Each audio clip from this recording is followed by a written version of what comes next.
وکاتتان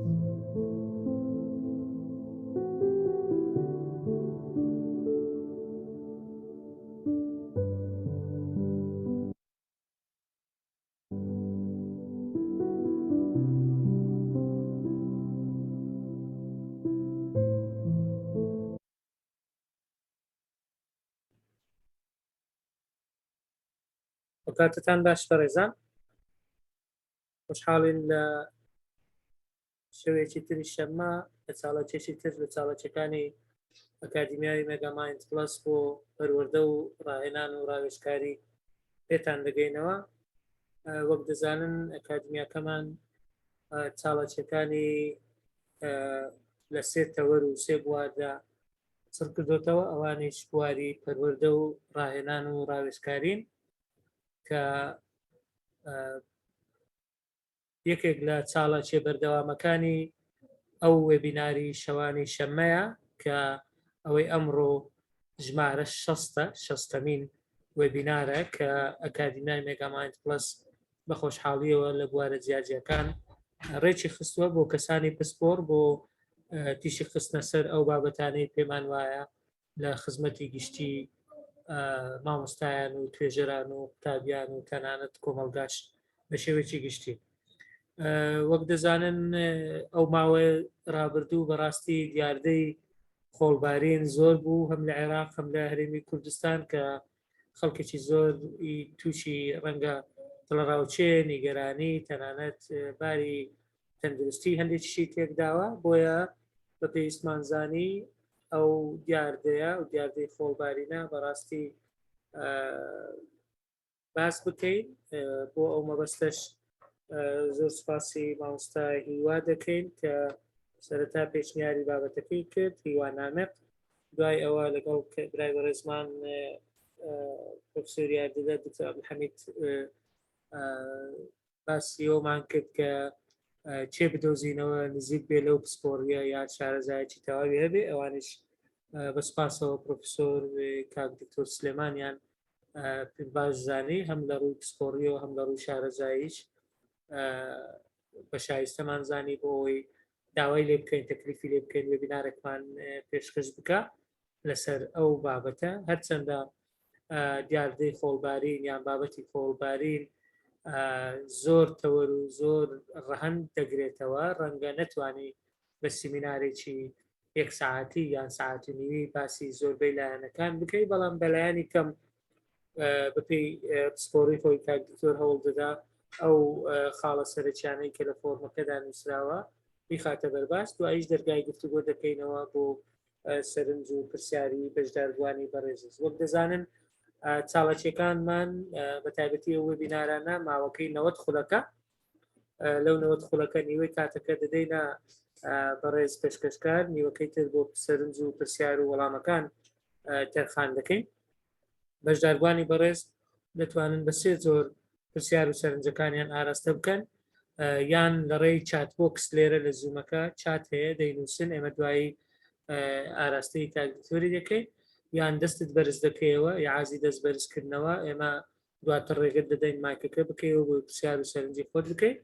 یان ئێستا ئەو وێبینارانە لە پیجی ئەکادیمیای مێگامایند بە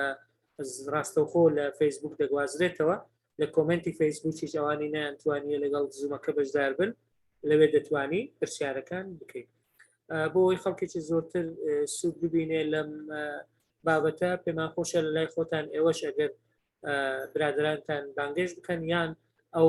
پیجی فەیسبوکەکە شێر بکەن لە لای خۆتان بۆ ئەوەی بگاتە زۆرترین کەس. وەک دەزانن وێبینارەکان تۆمار دەکرێت، ئەوەی نەیتوانی لە سەرەتاوە لەگەڵمان بێن ئەوەی زانیتان بۆ کەسانی تر زەڕووی و پێویستن دەکرێت دواتر لینکی تۆمارەکەیان لە بۆ بنێرین لەگەڵ سلایدەکانش بە سوپاسەوە کاک دکتۆر ڕەنگە دواتر بینێرێ، ئەمە لەگەڵ لینکی تۆمارکراوەکە بۆ بەشداربوانی دەنێرین لە ڕێگای ئیمێل یان لە ڕێگای ئەو گروپانەی ڤایبەر و وەتسەپ کە دروستمان کردن. کاک دکتۆر سلێمان بەڕاستی ناوێکی دیارە، پێویست بە تعریفێکی زۆر ناکە، بەڵام بۆ ئەوانەی کە نایناسن پرۆفسۆر دکتۆر سلێمان عەبدوڵڵا ئیسماعیل ئیبراهیم خەڵکی کوردستانە، لە هەولێردا دەنیشی، بەکەلۆریوسی لە ساڵی 1992 لە بەشی جوگرافیا وەرگرتووە، ماجستێری لە بەشی جوگرافیا 1995 وەرگرتووە، دکتۆرای لە جوگرافیا وەرگرتووە لە 2002 بابەتەکانی تحليل الجغرافي لخصائص الأمطار في إقليم كردستان العراق وتا شكلنەوەی جوگرافی بۆ تایبەتمەندیەکانی باران لە هەرێمی کوردستان، هەروە السياسة المائية لدول حوض نهري الدجلة والفرات وانعكاساتها على القضية الكردية وتا سياسة ئاوی لەو وڵاتانەی حوزی بابڵێن دیجلە و فرات و ڕنگدانەوەی لەسەر کێشەی کورد. ئێستا ناوبراو لە 2015ەوە لی پرۆفیسۆری وەرگرتووە لە پسپۆڕیەکەی خۆی، جگە لە کاری کارجێڕی کە من دەزانم کاری کارجێڕیشی کردووە، 11 نامەی ماستەری ئیشراف کردووە لەسەر لە ناو زانکۆکانی هەرێمی کوردستان، هەروە بەشداری لە 33 نامەی مناقشەی نامەی ماستەر و دکتۆرا کردووە لە گشت زانکۆکان، چەندین پێژنەوەی زانستیشی ئەنجام داوە و کاکتۆر سلێمان خۆی ڕەنگە پوختەی سیڤەکەی نردیە، ئەگەنا دڵنیام سیڤەکەی زۆر زۆر دەوڵەمەندە. ئێستا مامۆستایە لە بەشی جوگرافیا لە کۆلیژی ئەدەبیات لە زانکۆی سەلاحەدین. ئێمە زۆر سوپاسی دەکەین کە توانی لەو کاتی ئیمتحانات و ئەوراق و تەصیحات و مراقبەوەیە توانی کاتێک لە بۆ ئێمە و ئێوە تەرخان بکە بۆ ئەوەی ئەو بابەتە گرنگە پێشکەش بکات. کاک دکتۆر من شتێکی وام نمایە پێشکەشی بکەم، ئێستا ساعت 9:07 دقەیە لە لای من، ئەگەر جەنابیشت لای خۆت کاتەکە بگریەوە لە دەوری 45 بۆ 50 دقەیەک قسە بکەیت، دوایی پرسیار و وەڵامەکان پرسیار و سەرنجەکانیش وەردەگرێت. دەستت خۆش بێ، من سوپاس دەکەم. لە لای من سلایدەکەی تۆ دەتوانێت شێر بکەی ئەگەر جەنابەت کۆ هۆستی، مایکەکەش دەتوانی بکەیەوە، مایکەکە ئێستا بکەوە، ئێستا مایکەکەت بکەوە کاک دکتۆر. فەرموو. زۆر سپاس کاکە دکتۆر هیندات، بەناوی خوای گەورە میهرەبان، زۆر سپاس بۆ ئەکادمیای مێگاماین پلاس، زۆر سپاس بۆ برای بەڕێزم کاکە دکتۆر هیندات بۆ ڕەخساندنی ئەو دیداران لەگەڵ کۆمەڵێک خۆشەویست و برای عەزیز بۆ باسکردن لە سەر یەکێک لە دیاردەکان کە ئێستا لەسەر ئاستی کوردستان و خۆرهەڵاتی ناوەڕاست و لەسەر ئاستی عێراق و وڵاتانی خۆرئاوای کیشوەری ئاسیا قسە و باسی زۆری لەسەر هەیە و چەندین توێژینەوە لەسەر ئاستی نێودەوڵەتی کاری لەسەرکرا و بەردەوام کاری لەسەر دەکرێت.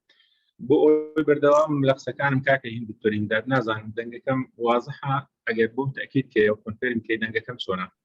دەنگەکە زۆر وازحە کاک دکتۆر، دەستت خۆش بێ، فەرموو. باش، زۆر سپاس. سەرەتا دەمەوێت باس دیاردەی خۆڵبارین لە کوردستان دیاردەیەکە لە چوارچێوەی کۆمەڵە دیاردەیەکی تر کە هەموو هەرێمێک لەسەر ئاستی جیهان پێی دەناسرێتەوە.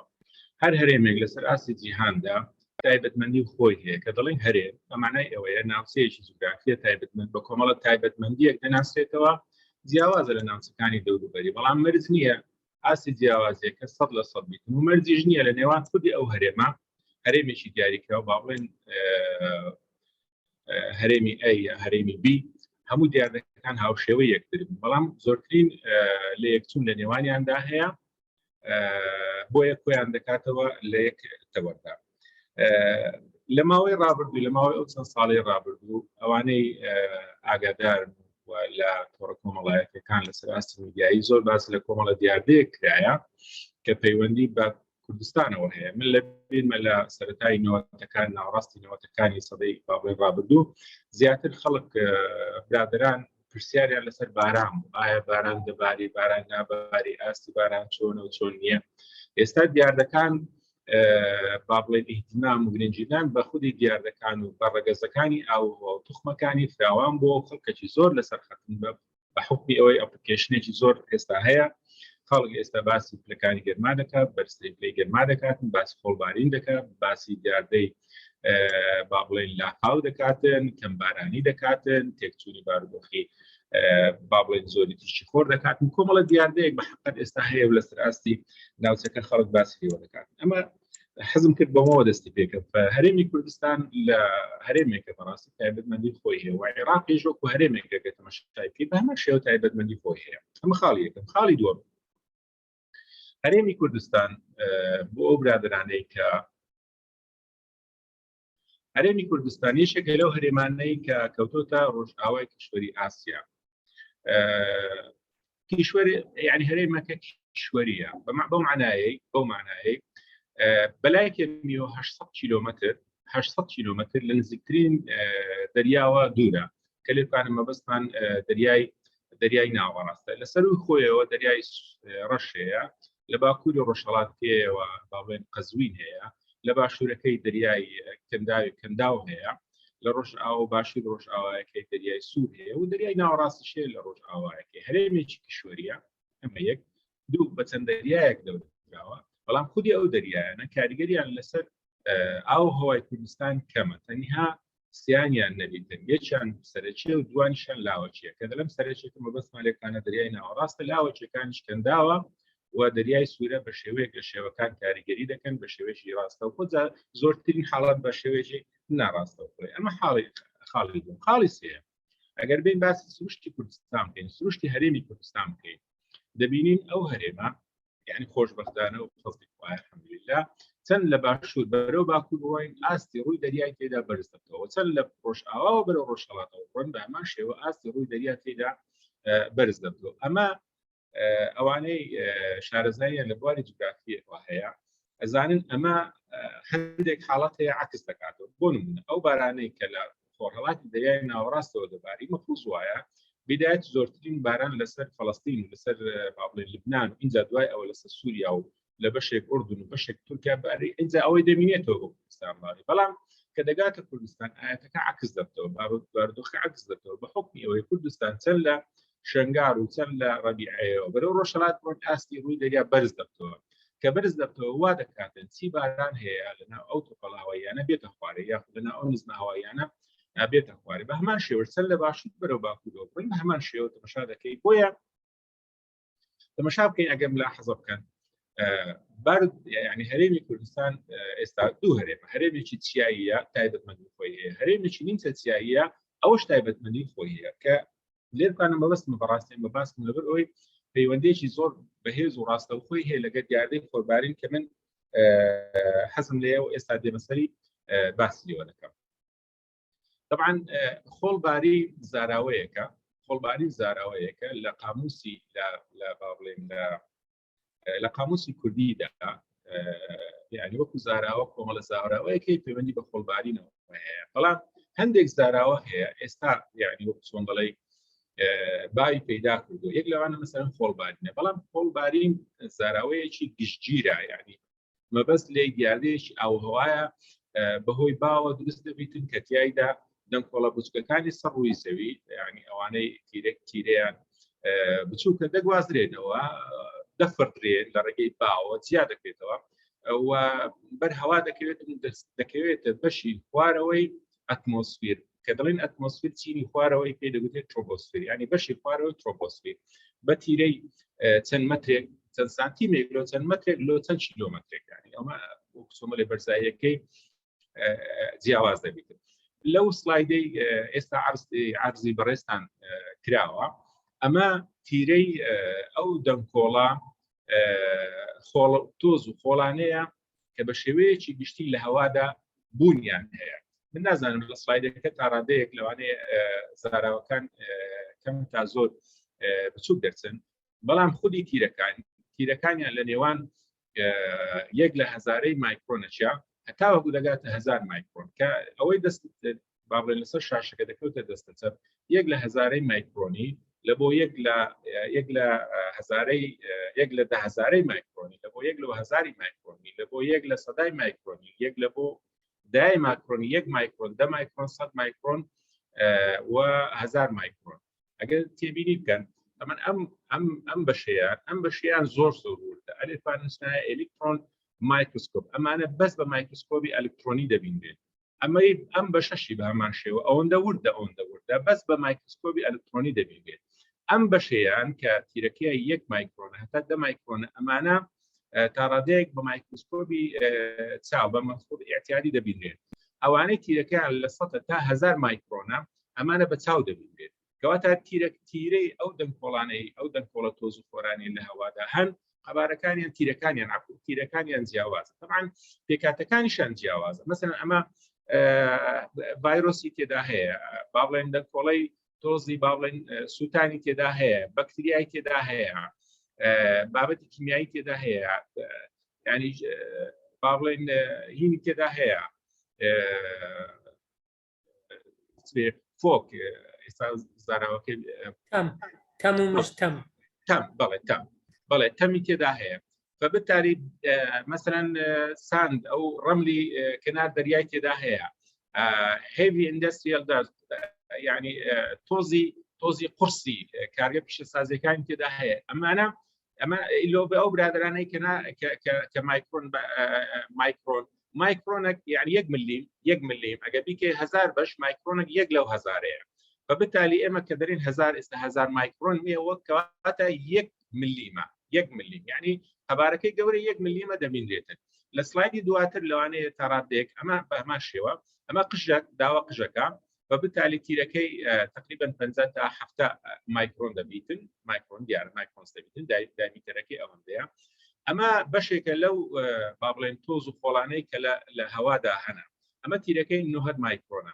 هیچکەمان هەیە تیرەکەی 10 مایکرۆنە هیچکەمان هەیە تیرەکەی 2.5 مایکرۆنە یعنی ئەو 2.5 زۆر يعني خەبارەکەی تیرەکەی ئەوەندە وردە بە هین نەبی نابینرێتەوە يعني بە مایکرۆسکۆپی ئەلکترۆنی نەبیتن نابینرێتەوە بە چاو نابینرێتەوە ئەمە مثلا بۆ نمونە ئەمە چەند دانە 1 دانە 2 دانە 3 4 5 دانەی دە مایکرۆنی لە تەنیشتێک کۆکراوەتەوە اینجا خەبارەکەی ئەیجابوتە 50 مایکرۆن فبالتالي ئەوەی کە باس لێوە دەکەینەوە خەبارەکانی زۆر بچکەیە من بێش يعني بۆ ئەوەی بێمە سەر بابەتەکە بەڕاستی بچین ناو ڕۆژی بابەتەکەەوە حەزم لێ ئەم سلایدەش بە هەمان شێوە ئەمە يعني کە باس لە خۆڵبارین دەکەین دەبیت باس لە کۆمەڵە شتێک دەکەین هەرە ئەساسەکە بنەمایەکەی چیە لەم حاڵەتەدا بەڕاستی دنکۆڵە خۆڵە ئەو دنکۆڵە تۆز و خۆرانەیە کە لە سەر ڕووی زەوی بوونیان هەیە يعني کاتێک ئەمە لە حاڵەتی ئاسایی هیچ گرفتێکی نیە نەحرەکە دەکاتن نهیت بەهۆی کێشی زەویەوە بەسەر زەوی يعني بەسەر زەویەوە نووساوە بەهۆی کێشی زەویەوە ساڵ لە دوای ساڵ يعني ئەمە تەراکم دەکاتن دەبتە توربەیەک و دەبتە خاکێک و يعني دوای ملیۆنەها ساڵ لەوانەیە بە هەندێک فاکتۆری جیۆلۆجیەوە ببتە بەردێکەوە لەبەرەوەی بەردی نیشتنیشمان ئێستا يعني بەردی نیشتنی بەشێکە لەو بەردانەی کە لە سروشدا هەیە ئەو بەردەیە بەهۆی لێک خشانەوە و لێکدانەوە اعتیادی هەندێکیان دەگوازرێنەوە هەندێکیان با بڵێن کاتێک کە دەگوازرێتەوە بە خێرایەکی زیاتر دەگوازرێتەوە یعنی تێبینی کەن ئەمەیان خێرایەکەی کەمترە مقارنەتەن بەوە و ئەوانە خێرایەکەیان زۆر زیاترە ئەمە یەک دوو ئەمانە لە سەرزەوی حرەکەت دەکەن یعنی هێزی کێشکردنی زەوی بەهێزترە لە هێزی فرێدان یا ئەو هێزەی کە بایەکە دروست دەکات لە سەر و زەوی بۆ ئەوەی لە زەوی جیای کاتەوە بۆیە طبعا دوو فاکتۆر کاریگەری دەکەێت یەک خێرایی بایەکە لەوانەیە بە شێوەیەک نەی بتوانانی بەرزی کاتەوە دووش گەورەی ئەو دەنگکۆڵانە وا دەکاتن نەتوانی بایەکە بەرزی کاتەوە بەڵام ئەو ئەگە بایەکە خێراتر بیتن دوو کۆڵەکان بچووکتر بیتن خێراییەکەی زیاتر دەبیتن و ئەو دەنگکۆڵانە چەند بچووکتر بیتن ئەو بایە زیاتر دەیگوازێتەوە گواستنەوەکەش دوو ئاراستەیە ئاراستەیەکی ئاسۆیی لە شوێنێک بۆ شوێن لە نقطەی ئەی لۆ نقطەی بی ئەمە یەک ودوامین لە ئاستێک بۆ ئاستێکی تر مثلا بۆ نمونە لە 0 سانتیمەتر سەر ڕووی زەویەوە بۆ 10 سانتیمەتر 20 سانتیمەتر بۆ چەند مەترێکەوە بۆ چەند کیلۆمەترێکەوە حرەکەت دەکاتن و دەزورێتەوە ئەمە بەنسبەت ئەو بارودۆخی دروستبوونی خۆڵبارین چۆنە طبعا بۆ ئەوی خۆڵبارین دروست بیتن خۆڵبارین لە دوو حاڵەتدا دروست دەبێت حاڵەتی یەکەم بارودۆخی سەرقامگیری ئاوهەوایە کە دەڵێن بارودۆخی سەرقامگیری یعنی هیچ جۆرە جوڵەیەکی ناڕێک لە ناو هەوادا بوونی نییە نە بەهۆی بەرزە هەواییەکانە نە بەهۆی نسبە هەواییەکانەوە نە بەهۆی با بڵێن بەرە هەواییەکانەوە یعنی جەبهاتی هەوایی پێدەگوترێن جەبهاتی هەوایی ئەمە بەشێکە لە سیستمێکی عالەمی لە جوڵانەوەی نسبە هەواییەکان پاڵەپۆستۆ حرەکات و خۆی هەیە و بارودۆخی ناسەقامگیری ئاوهەوا ئەمەش لە ڕێگەی بەرەکانی هەواوە دروزەی فبالتالي حاڵەتی استقرارمان هەیە و حاڵەتی يعني غير مستقرمان هەیە ناجێگیرمان هەیە لە حاڵەتی سەقامگیری هەوادا طبعا هەوایەکە گەرم دەبێتن کە گەرم بوو بەهۆی زیادبوونی مەودای نێوان دنکۆڵەیەک و دنکۆڵەیەکی کە بۆ سەرەوە طبعا پاڵەپستۆیەکەی نزم دەبێتەوە بۆ سەرەوە بەرز دەبێتەوە هەوا ساردەکە لەسەر ئەوەیە بۆ خوارەوە دادەبەزێ لەبەر ئەوەی پستانی زیاترە وبالتالي جێگۆکێ دەکرێتن یعنی لە بینی طبقاتی چینەکانی خوارەوە و چینەکانی سەرەوە لە چوارچێوەی پرۆسەیە کە پێ دەوترێت انقلابی حراريەوە ئەم پرۆسەیە بە حقیقت ئەگەر ڕوو بداتن يعني بە شێوەیەک لە شێوەکان لە خوار 1 کیلۆمتر يعني لە کیلۆمترێک بەرزتر نابێت کیلۆمترێک کە مەبەستم وایە 1000 مترێک بەرز دەبێتەوە دوای ئەوە سەبر ئەو باڵێت ئەو دەکۆڵە ئەو تۆزخۆرە تا ڕادەیەک لە شوێنی خۆی کە دەڵێن شوێنی خۆی هەنی دوور ناکەوتەوە لەوانەیە مەسافەی چەند کیلۆمترێک دوور کەوتەوە بەڵام ئەم مەسافەیە کەمە مقارنەن بە حاڵەتەکەی تر کە بە هەزارها و سەدەها کیلۆمتر زیاد دەبێتەوە یا دوور دەبێتەوە وبالتالي ئەمە بەرز دەبێتەوە دوای ئەوە پەرش بڵاو دەبێت بەربڵاو دەبێت پەرش بڵاو دەبێتەوە سەبر دەنیشیتە سەر ڕووی زەوی وەکو خۆیەوە بۆ چاوەڕێی بارودۆخێکی ترەوە کە دووبارە حرەکەت بکاتەوە ئەمە حاڵەتی یەکەم حاڵەتی دووەممان هەیە لە ڕێگەی هاتنی بەرە هەواییەکانەوە بەرە هەواییەکان هەوای گەرم و هەوای سارد دوو بەرەی لێ دەکەوێتەوە هەوای گەرم و هەوای سارد هەوای سارد سبەیەکەی زیاترە هەوای گەرم سبەیەکەی کەمترە هەوای سارد بە دوای هەوای گەرم دەکەوێت هەوای گەرمیش احتیاجی هەوای ساردەکە هەوا گەرمەکەی دەداتە پێش خۆی بەڵام لەبەرەوەی سبەیەکەی زیاترە خێراییەکەشی زیاترە کە خێراییەکەی زیاترە ئەو دوو بەرەیە دەکەونە دوو یەکەوە ئەو لە دوای ئەوش لە دوای بەس لەبەرەوەی خێراییەکەی زیاترە فبالتالي جەبهە ساردەکە لەگەڵ جەبهە گەرمەکە انطباق دەکات منخفضێک دروست دەکات فبالتالي لە منطقەی ڕۆژئاوای ئاسیا و لە خۆرهەڵات دەریای ناوەڕاست ئێمە جەبهاتی هەواییمان هەیە لەسەر دەریای سوور جەبهاتی هەواییمان هەیە ئەو جەبهاتانە کاریگەری خۆیان هەیە هاوشێوەی نزمە باڵێن منخفضات جەویەکە سایکلۆنەکان ئیعسارەکان کە بە هەمان شێوە ئیعساری ئێمە حراریمان هەیە و ئیعساری منخفضاتی بەحری متوسطمان هەیە کەواتە دەرەنجامەکەی ئێمە لە دوو حاڵەتەوە دروست دەبێت تەوەرێکی تر ڕنگ و ڕوخساری خۆڵباری ڕنگ و ڕوخساری خۆڵبارین احتمال دەکاتە دوو لایە لە حاڵەتی یەکەم ڕەنگی مادەکەیە ئەو مادەیە لە چ پێکاتیە پێکاتەکەی چییە ئەو خاکەی کە لێ جیا بووتەوە تەرکیبە معدنیەکەی چۆنە و تەرکیبە عزوەیەکەی چۆنە تێمە دەزانین خاک لە چوار پێکاتە پێک دێت یەکیان هەوایە ئەمە بۆشاییەکانە لە بۆشاییەکاندا هەیە ئەمە مادیت دووەمیان ئاوە ئەو ئاوە لە ناو خاکدا هەیە بەڵام کاتێک کە ئاو نامینێتن هەوایەکە جێ ئاوەکە دەگرێتەوە ئەمە دوو سێم پێکاتەی کانزاییمان هەیە و چوارەم پێکاتەی ئۆرگانیمان هەیە یان ئەنداویمان هەیە ئەو دوو پێکاتەیە کاتێک کە خاک وشک دەبێتن و خەڵ دەبیتن و تەفەکوک دەکاتن احتیاجی معرض دەبیتن لە ئەوەی بەرز بکەوە فبالتالي ڕەنگی مادەکە بە ئاسماندا بڵاو دەبێت یعنی ئەو مادەیە ڕەنگەکەی چۆنە لە ئاسماندا ئەو تۆزە لەسەر زەوی ڕەنگەکەی چۆنە کە کاتێک لە ئاسماندا بڵاو دەبێتەوە لەناو بەرگەهەوەدا بڵاو بێتەوە بەشێک لەو ڕەنگەی کە ئێمە دەیبینین پەیوەندی بە هینەکەوە هەیە پەیوەندی بە مادەکەوە هەیە مادەکانیش عادەتەن ڕەنگی لمیە خۆڵەمێشیە ڕەنگی قاوەی وەردەگری ڕەنگی زەد وەردەگری سوور وەردەگری طبعا بە پێی سەرچاوەی خۆڵەکە ئەوەی تر یعنی با بڵێن ڕوخساری خۆڵبارینەکە تەوەرێکی تری پەیوەندی بە شەبەنجی شەپۆلی تیشی خۆرەیە کاتێک ئەو تیشکە دێتە ناو بەرگە هەوا و بەر ئەو دەنگکۆڵانەی ناو بەرگە هەوا دەکەوێت ئەو تۆز خۆڵەت دەکەوێتن تووشی شکانەوە دەبیتن بە بتالی ئەو تیشکێ پەر دەبتەوە بڵاو دەبتەوە لەم حاڵەتە ڕەنگی سوور و زەرد و پرتقاڵی وەردەگریتن کە کاتێک کە بەرگەردیلەکانی ناو تۆزی هەوا دەکەوێتن پرۆسەی لە چوارچێوەی پرۆسەی شکانەوە بە بتالی خودی ئەو ڕەنگەی کە تۆز و خۆر وەری دەگرێتن لە ئاسماندا باگراوندەکەی دەگرێتەوە لە بۆ ئەم دوو بابەت تەوەرێکی تر سەرچاوەی خۆرباری لە هەموو جیهاندا لە ئەمریکای باکوور باشوور ئەوروپا ئەفریقیا لە ئاسیا لە ئوسترالیا لە ناو دەریاکان لە ناو زەریاکان حتا لە ناو دەریاکان و ناو زەریاکانیش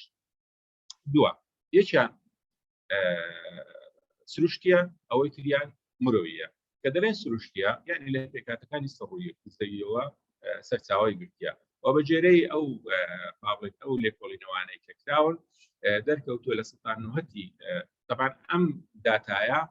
یعنی بە ئەمانەتەوە ئەو قسەیە دەکەم ئەم داتایە تقریبا هی 25 ساڵ پێش ئێستایە ئەپدێتی ئەم داتایی نەکرایتەوە لەوانەیە ڕێژەکە ئێستا گۆڕابیت دوایش دێمەسەی چۆن لەبەرچی گۆڕایە طبعا سەرچاوە سروشتەکان لە ئەساسدا خۆی لە ئەساسدا پێش بوونی مرۆڤ ئەو پیشە سازەیەکەیە سەرچاوە سروشتەکان 100% بوو بەڵام ئاستی سەرچاوە سروشتەکە دابەزی بۆ 90% لە مقابلدا ئاستی سەرچاوە سروشتەکان بە لە سەتات مرۆییەکان لە سەتادا بەشداری کردیە وە لە زیادبوونیشدایە فبۆی سەرچاوەکەشی چیە ئەوە لە ناوچە وشکەکانە ناوچە وشکەکان ناوچە نیمچە وشکەکان ناوچە وشکەکان چەقی ناوچەیەک دەگری ناوچە وشکەکان دەوروبەریەوە گرتیە یعنی بیابانەکان نیمچە بیابانەکانە سەرچاوە سروشتەکان بورکانەکانە ئەو بورکان و ئەمانە هەیە بەڵام بورکانەکان لە هەموو ناوچەیەک نییە زیاتر لە پشتێنەی بورکانەکانەوەیە پێشترێ هەبووە ئێستا کەمتر بووە تۆزی گردوونی کە دەڵێن تۆزی گردوونی مەبەستمان وەیە ئەو هەموو نەیزەک و ئەوانەیە کە دێنە ناو بەرگە هەوا بە هەزارەها تەن ڕۆژانە ئەو با بڵێن دەگەنە ناو بەرگە هەواوە لە ڕێگەی بەرگە هەواوە ئەو نێزەکانە دەسووتێت کە دەستێن لە تەخۆڵەمێش دەکەوێتە سەر ڕووی زەوی یعنی قەبارەی ئەو تۆز و خۆڵەی لە ئەنجامی سووتانی نێزەکەکان ناو بەرگە هەوا بە ملیۆنەها تەن دەخەمێنێتن دەگەوێتە سەر ڕووی زەوی دەنیشێتن ئەمە خۆی لە خۆیدا سەرچاوەیەکی دەرەچیە بۆ دروستبوونی بوونیەی سەر ڕووی زەوی یعنی ئەمە طبقەیەک دروست دەکات ئەگەر حسابی ساڵێک بکەین مثلا بۆ نمونە ملیمێک کەمتر لە ملیمێکە چەندە بالضبط چەندە بەڵام بە ملیۆنەها ساڵ طبقاتێکی گەورە دروست دەکات دووکەڵی جۆرەکانی سووتانە دەنکە هەڵاڵەیە لە بۆ لوقا حشتووە ئەوە سەرچاوە سروشتەکەی سەرچاوە مرۆییەکەی کە پێم وایە ئێستا زیاترە پێک دێت لە پرۆسەکانی لە سووتانی خەڵوزی بەردین زیاتیش مەبەستمان پترۆڵە و ئەوەیە خەڵوز بە تایبەتی لە کشوەری ئاسیا بە تایبەتیش رووسیا و کەنەدا و سین کە ڕۆڵێکی گەورە دەبینن لە منطقەی ئێمە خەڵوزی بەردین خەڵوز وەکو خەڵوز ناسووتێت وجودی کەمە سەرچاوە کیمیاویەکانە موادی قڵاسۆکردن ڕۆکە موادی قڵاسۆکردن ڕۆکەکانە یعنی کۆمەڵە پێکاتێشتە بۆیە ئەوەی ئێستا دەیبینین سەرچاوەکە یان سروشتیە ویان مرۆییە تەوەرێکی تر کە لێپانە حەزم لێیە ئێوەی بەڕێز سەرنجی بدەنێ ئەویش مەودای بینینە طبعا مەودای بینین لە کاتی دروستبوونی خۆڵبارەی بە هەموو جۆرەکانیەوە یەکێکە لە پێوەرەکانی پۆڵینکردنی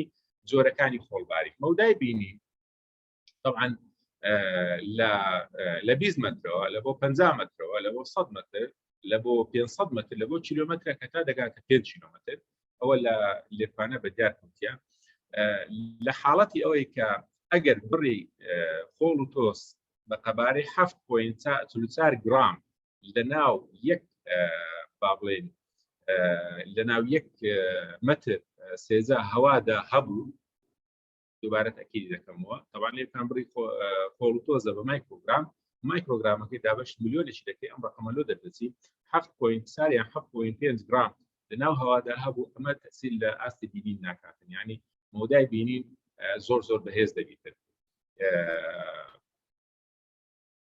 بەتالی ببوورە زۆر لاواز دەبیتن و ئەگەر بێت و مەوادەکە کەمتر بڕی خۆڵەکە کەمتر بیتن لێکوانە مەودای بینین بەرز دەبتەوە و ئەگەر بڵی خۆڵ تۆزەکە بگاتە تقریبا يعني دابەزی لە بۆ کەمتر يعني نێزیکی 1 گرام لەناو 1 متر مکعب هەوادا ئاستی بینین بەرز دەبێتەوە لە بۆ 100 متر بەم شێوەیە هەتاوەکو دەگاتە 5 کیلۆمتر یعنی کاتێک کە تو تەماشای پێشە خۆت دەکەیت و بە دووری مثلا بۆ نمونە لەوانەیە بە دووری 2 کیلۆمتر ئاسمان لێس ڕوون بیتن بابێت ئەم دەوروبەرت لێ ڕوون بیتن ئەوە بزانە لەم حاڵەتەدا لەوانەیە دەوروبەری 56,000 مایکرۆن گرام لەناو هەوادا لەناو 1 متر مکعب هەوادا بوونی هەیە بەتالی کاتێک کە مەودای بینین نزم دەبێتەوە ئەوە دلیلی ئەوەیە قەبارەی ئەو بڕە تۆز و خۆرەی لە هەوادا هەیە زۆرە اینجا قەبارەکەشان جیاوازە قەبارەی هەیە بچووکە و هەیە مام ناوەندە و هەیە گەورەکان لە خوارەوەنەوە زوو دەگەشن و ئەگەر دیتت مەودای بینین زۆرە بە بەتالی بزانە ئەوە بڕی ئەو خۆڵ و تۆزەی لەناو هەوادا هەیە قەبارەکەی یا بڕەکەی کەمە خاڵێکی تر ئەم نەخشەیە ئەمە نەخشەی جیهانیە بەڕاستی ئەمە نەخشەیەکی نوێیە لەسەر چاو جیهانیەکان ئەوانەی سەرمەنەتەوە یەکگرتوەکان باڵێن بڵاوکایەوە هەرێمەکانی دروستبوونی کۆڵبارین لەسەر ئاسی جیهان بۆ بکراوەتەوە سەرنجدان بۆ ئەمە ڕادەکێشن ئەلێتوانە تەڕەدودەکەیتی لە 50 ڕۆژ لە بۆ 100 ڕۆژی لێکوانش طبعاً زۆر کەمە بۆ نمونە لێکوانە مەسەرەن 2 ڕۆژە لێکوانە 3 ڕۆژە 5 ڕۆژە 10 ڕۆژە 20 ڕۆژە 30 ڕۆژە 50 تا 100 ڕۆژە ئەمانە لە کوێن دەرێت تەماشا بکەن لەو مەنتقانە هەن لە کوێن دەرێت لە باکووری ئەفریقیا لە باشووری ڕۆژئاوای بیابانی گەورەی ئەفریقیا لە ڕۆژهەڵاتی ئەفریقیا لە نیمچە دوورگەی عەرەبی بە شێوەیەکی گشتی مەوجودە و هەیە هەتاوەکو دەگاتە منطقەی هندستان و پاکستان و ئێران و لۆسەرەوە دەڕاتنی ئەو منطقانە سەحرای گۆبی و منطقەی دەوروبەری مەنگۆلیا ئەم منطقانە لە ئوسترالیا لە ناوەڕاستی ئوسترالیا لێکوانە موجودە و هەیە بەبتالی یعنی ڕۆژەکانی دووبارە بوونەوەی دیاردەی خۆڵباری لەسەر ئاسی جیهاندا بە سەرنجدان لەم نەخشەیەدا بۆ بە دیار دەکەوێتن ئێمە چەند هەرێمێکمان هەیە هەرێمەکان مەسەن ئەمە هەرێمی یەکەمە ئەمە هەرێمی دووەمە ئەمە هەرێمی سێمە ئەمە هەرێمی چوارەمە هەرێمی پێنجەمە هەرێمی شەشەمە ئەمەش هەرێمی هەفتەمە ئێمە لێکوانە 7 هەرێم هەیە ئەو هەرێمانە فریکوێنسی دووبارە بوونەوەی دیاردەکانی خۆڵبارین زۆر جیاوازە ئەگەر سەرنج بدەن یعنی لە کوێن دەرێ هەیە زۆرترین دووبارە بوونەوە کەوتۆتە باکووری نیوەی باکووری بزەبت نیوەی باکووری ئەفریقیا ئەگە ئەفریقای بکێ دوولێت نیوەی باکووری باشووری ڕۆژئاوای ئاسیا و تا ڕادەیەک ناوەڕاستی ئاسیا ئەو منطقانە زۆرترین دووبارە بوونەوەی هەیە ئایا لە شوێنەکانی تر هەیە بڵێ شوێنەکانی تر هەیە لە ئەوروپاش هەیە ئەمە ئەم منطقەیە ناوەڕاستی ڕۆژهەڵاتی ئەوروپا لەو منطقەیە تەماشا دەکەی تا ڕەدەکەی زیاترە مقارنەتەن با ڕۆژئاوایەکەی مقارنەتەن بە باکوورەکەی مثلا حتى الاسكندنافيا حتى لو رشلات الولايات المتحده الامريكيه حتى لا باشوري او منطقه يعني دمير سنسان ابو خالد رابطه اما الجهان ده فيز ناسي بياباني دوره معنيه بالناس كان ده كلمه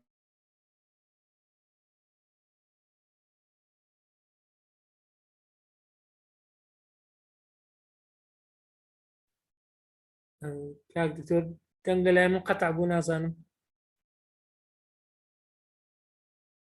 دكتور جان دنگلای من نما كاك دكتور سليمان بەڕێزان لای من دەنگ نییە لایەنگۆ شەروایە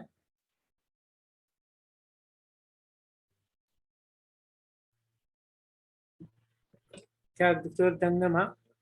وەڵا دەنگ نەما لەبەرەوەی کارەبا ئەتو خۆش کارەبا بڕە باش ئێستا دەنگ ماتەوە بەڵێ بەڵێ هاتەوە ئێستا هاتەوە وەڵای دەستمان کردبوو لەوانێت ماڕێتن ئەوە دەکەوینە بەر شەوقی ئەو لای تومایتە هێتاوە تەواو دەبیت زۆر باشە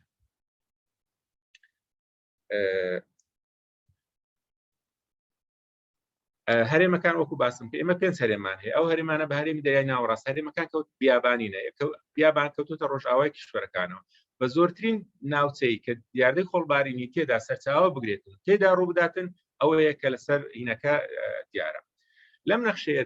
لەم نەخشەیەدا ئاراستەکانی بڵاوبوونەوەی بەدیار کردێ لەسەر ئاسی جیهانەوە تەماشا بکەی ئەمە ناوەڕاستی کشوەری ئەفریقایە بە هەموو ئاراستەیەکەوە ئەو تۆزوخۆڵە حرەکەت دەکاتن بە هەمان شێوە لێت بانشتووە ئەمە دوو خاڵە دانەیەکیان سوورە دانەیەکیان شینە خاڵی سێمج ئەو سەما کاڵانەیە ئەمە ئاماژە بە قەبارەی ئەو تۆزوخۆڵە دەکاتن کە لە دەریا و زەریاکانەوە دەنیشێتەوە لە ساڵانە ئەمە تێکڕای ساڵانەیە و دەرچوون بە ئاراست جیاوازەکانەوە فمن پێم خۆش بوو ئەوە ببینین ینی ئەو برادرانە ئێستا لەسەر خەتن ئەمانە ببینین کە لەسەر ئاسی جیهانەوە ئێمە کۆمەڵە هەرێمێکمان هەیە با بڵێن مۆڕیدی یاخود دروستکەری دیاردەکانی تۆزوخۆڵن و لە ڕێگەی باوە حرەکەت دەکاتن بە هەموو شوێنەکانەوە لە شوێنی وا هەیە بۆ نمونە کیشوەرێکی وەکو ئەوروپا وڵاتێکی وەکو ئیتالیا بیابانی نییە بەڵام لە ئەفریقیاوە بۆی دەچێت ئەمە حاڵەتێکی زۆر ئاساییە دەریایەکان و زەریایەکان بە هەمان شێوە ساڵانە هەزارەها تەن ملیۆنەها تەن لە خۆڵ و تۆز لە هین لەسەر دەریا و زەریاکانەوە دەباری ئەو تۆزوخۆڵەی لە ئەفریقیا هەیە دەگاتە ئەمەزۆن لە ئەمریکای باشوور بەتالی ئەو ژینگەیەکی کراوەیە لەسەر ئاسی جیهانەوە هەوا حرەکەت دەکاتن و شوێنی خۆی دەگریتن لە ناوچەکانی تر.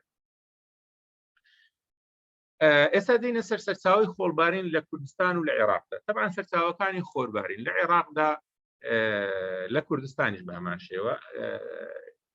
دوانن. یەکیان سەرچاوە ناوخۆییەکانە. طبعاً سەرچاوە ناوخۆییەکان مەبەستمان لێرە زەویە وشکەکانی نێوسنووری عێراق دەگرێتەوە. لەمڕۆ مەزەندە دەکرێتن کە لە 180 زەویەکانی عێراقە دەکەوێتە بازنەی پانی سیپێنس پلەی باکوور سەرچاوی دیاردەی خۆڵ و تۆزن و خۆڵبارینن لە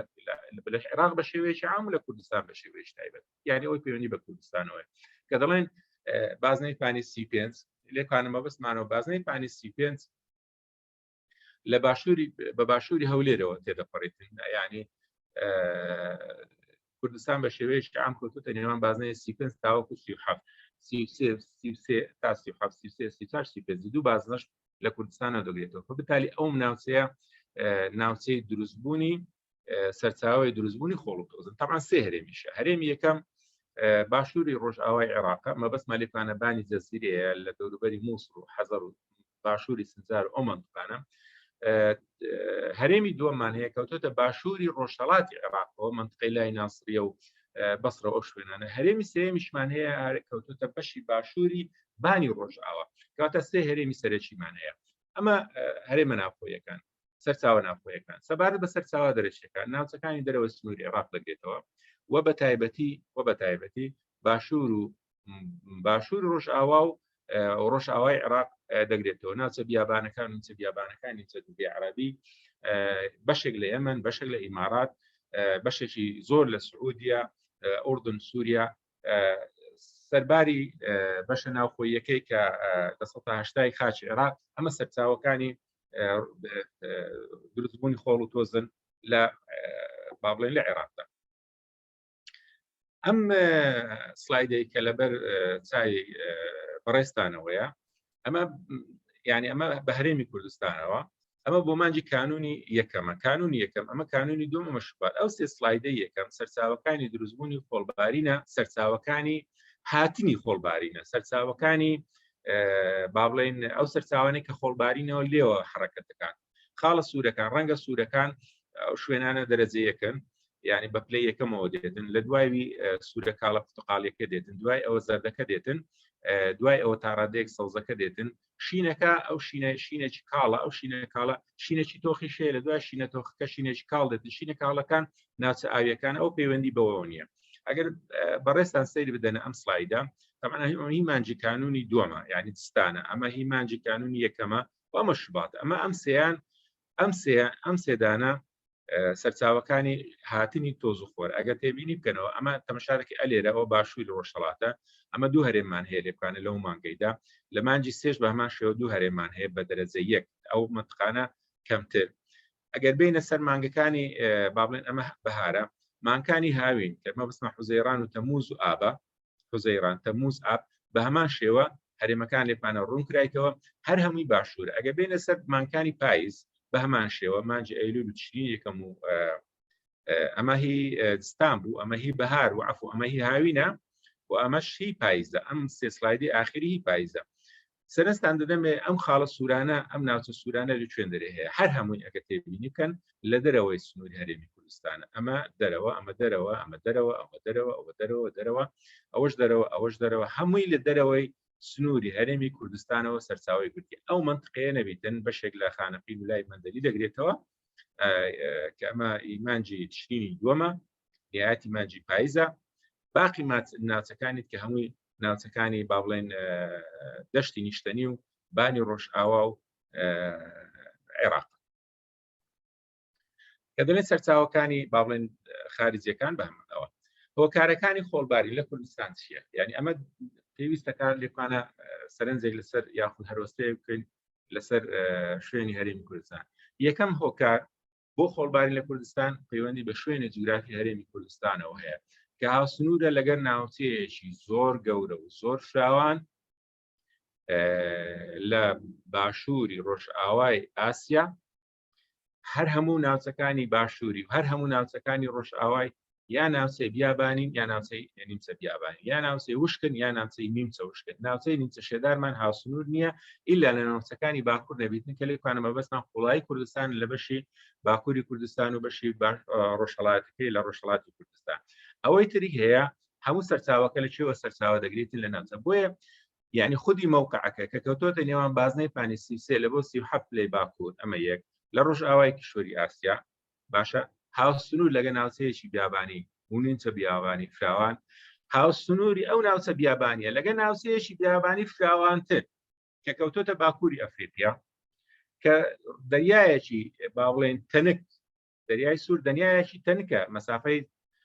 دەوروبەری تقریبا 250 کیلۆمەترێک بەرینەکەیتی کە جیای دەکاتەوە بۆی هیچ ڕێگریەک نییە. یعنی ئەوەی لە باکووری ئەفریقیاوە هیچ ڕێگریەک نییە گوزەر دەکات لە ڕۆژهەڵاتەکەی دێ بەتایبەتی ئەو زنجیرەیانەی کەوتۆتە بەش ڕۆژهەڵاتی دەریای سوور و زنجیرەی بەرز نین ڕێگر بێت. بۆیە یعنی وەکو تۆندرێ مەخزوونێکی زۆر زەخم و زەبەلاحی خۆڵ و تۆس کەوتۆتە بەشی باشوور و بەشی ڕۆژئاوای هەرێمی کوردستان کە تەغزیەی دیاردەی خۆڵبارین دەکاتن لە هەموو عێراق وە کوردستانیش وەک بەشێکی ئەمە خاڵی یەکەم. خاڵی دووەم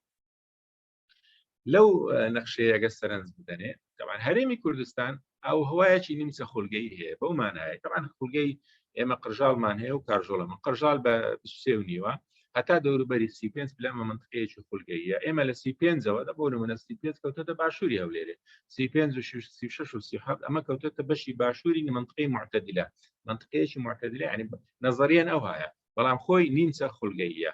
ئەمە تایبەتمەندیەکی چی بەخشیە بە کوردستان تایبەتمەندی کیشوەری طبعا بۆ ئەو برادرانەی کە نازان یعنی با بڵێن زانیاریان لەسەر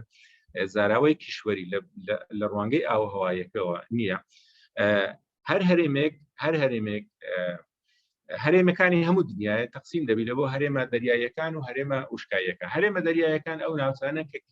کە دەریا و زەریاکان کاریگەریان لەسەری هەیە مەرز نییە لەسەر دەریاوی بۆی بتە دەریایی بۆ نمونە باشووری ڕۆژئاوای بۆ نمونە مەغرب مەراکش مۆریتانیا کەوتۆتە سەر زەریای ئەتڵەسی بەڵام ئاوهەوایەکەی دەریایی نییە و زەریایی نیە ئاوهەوایەکەی کیشوەریە لەبەر ئەوەی ئەو با بڵێن ئەو تیارە ئاویانەی کە تەوژمی ئاویانەی کە بەو ناوچەیە دێت تەوژمێکی ساردە و لە بەشی باکووری ڕۆژهەڵاتی کەنەداوە گوزەر دەکاتێتە خوارێ تۆپڵ هەوایەکی تەوژمێکی ئاوی دەریاییە بیابانی لێ دەکەویتەوە. بۆیە وە ناوچەش هەیە دوورە لە ینی هەندێک ناوچەمان هەیە لە ئەمریکای لاتینی و لە ئەمریکای باشوور زۆر دوورن لە دەریا و زەریاکان بەڵام ئاوهەوایەکی دەریاییان تەسیراتەکانی دەکات. هەرێمی کوردستان ئاوهەوایەکی کیشوەریە لەبەر ئەوەی نزیکترین دەریا 800 کیلۆمەتر لێ دوورە. ئەوە وای کردیە خاصەتی کیشوەری لە ئاوهەوایەکەی پەیدا بیتن و خاصەتی دەریایی زۆر کەمی تەنانەت بەجێرەی هاوکێشەی خرۆمۆف یعنی ئاستی کیشوەریەکەی دەگاتە 88% یعنی زۆر کیشوەریە شوێنی تر هەیە کیشوەری تر تەوان. ئەمە خاڵی دووەم. خاڵی سێم ئێمە باس مەودای گەرمی ساڵانە وەرزانە و مانگانە و ڕۆژانە لە کوردستان تاڕاتەیەکی زۆر بەرزە کە باز لە مەودای دەکەین مەودای گەرمی دەکەین. مەودای گەرمی کاریگەری هەیە لەسەر پرۆسەکانی ڕاماڵین و داماڵین ڕامال تەجویە و تعریە ڕۆشن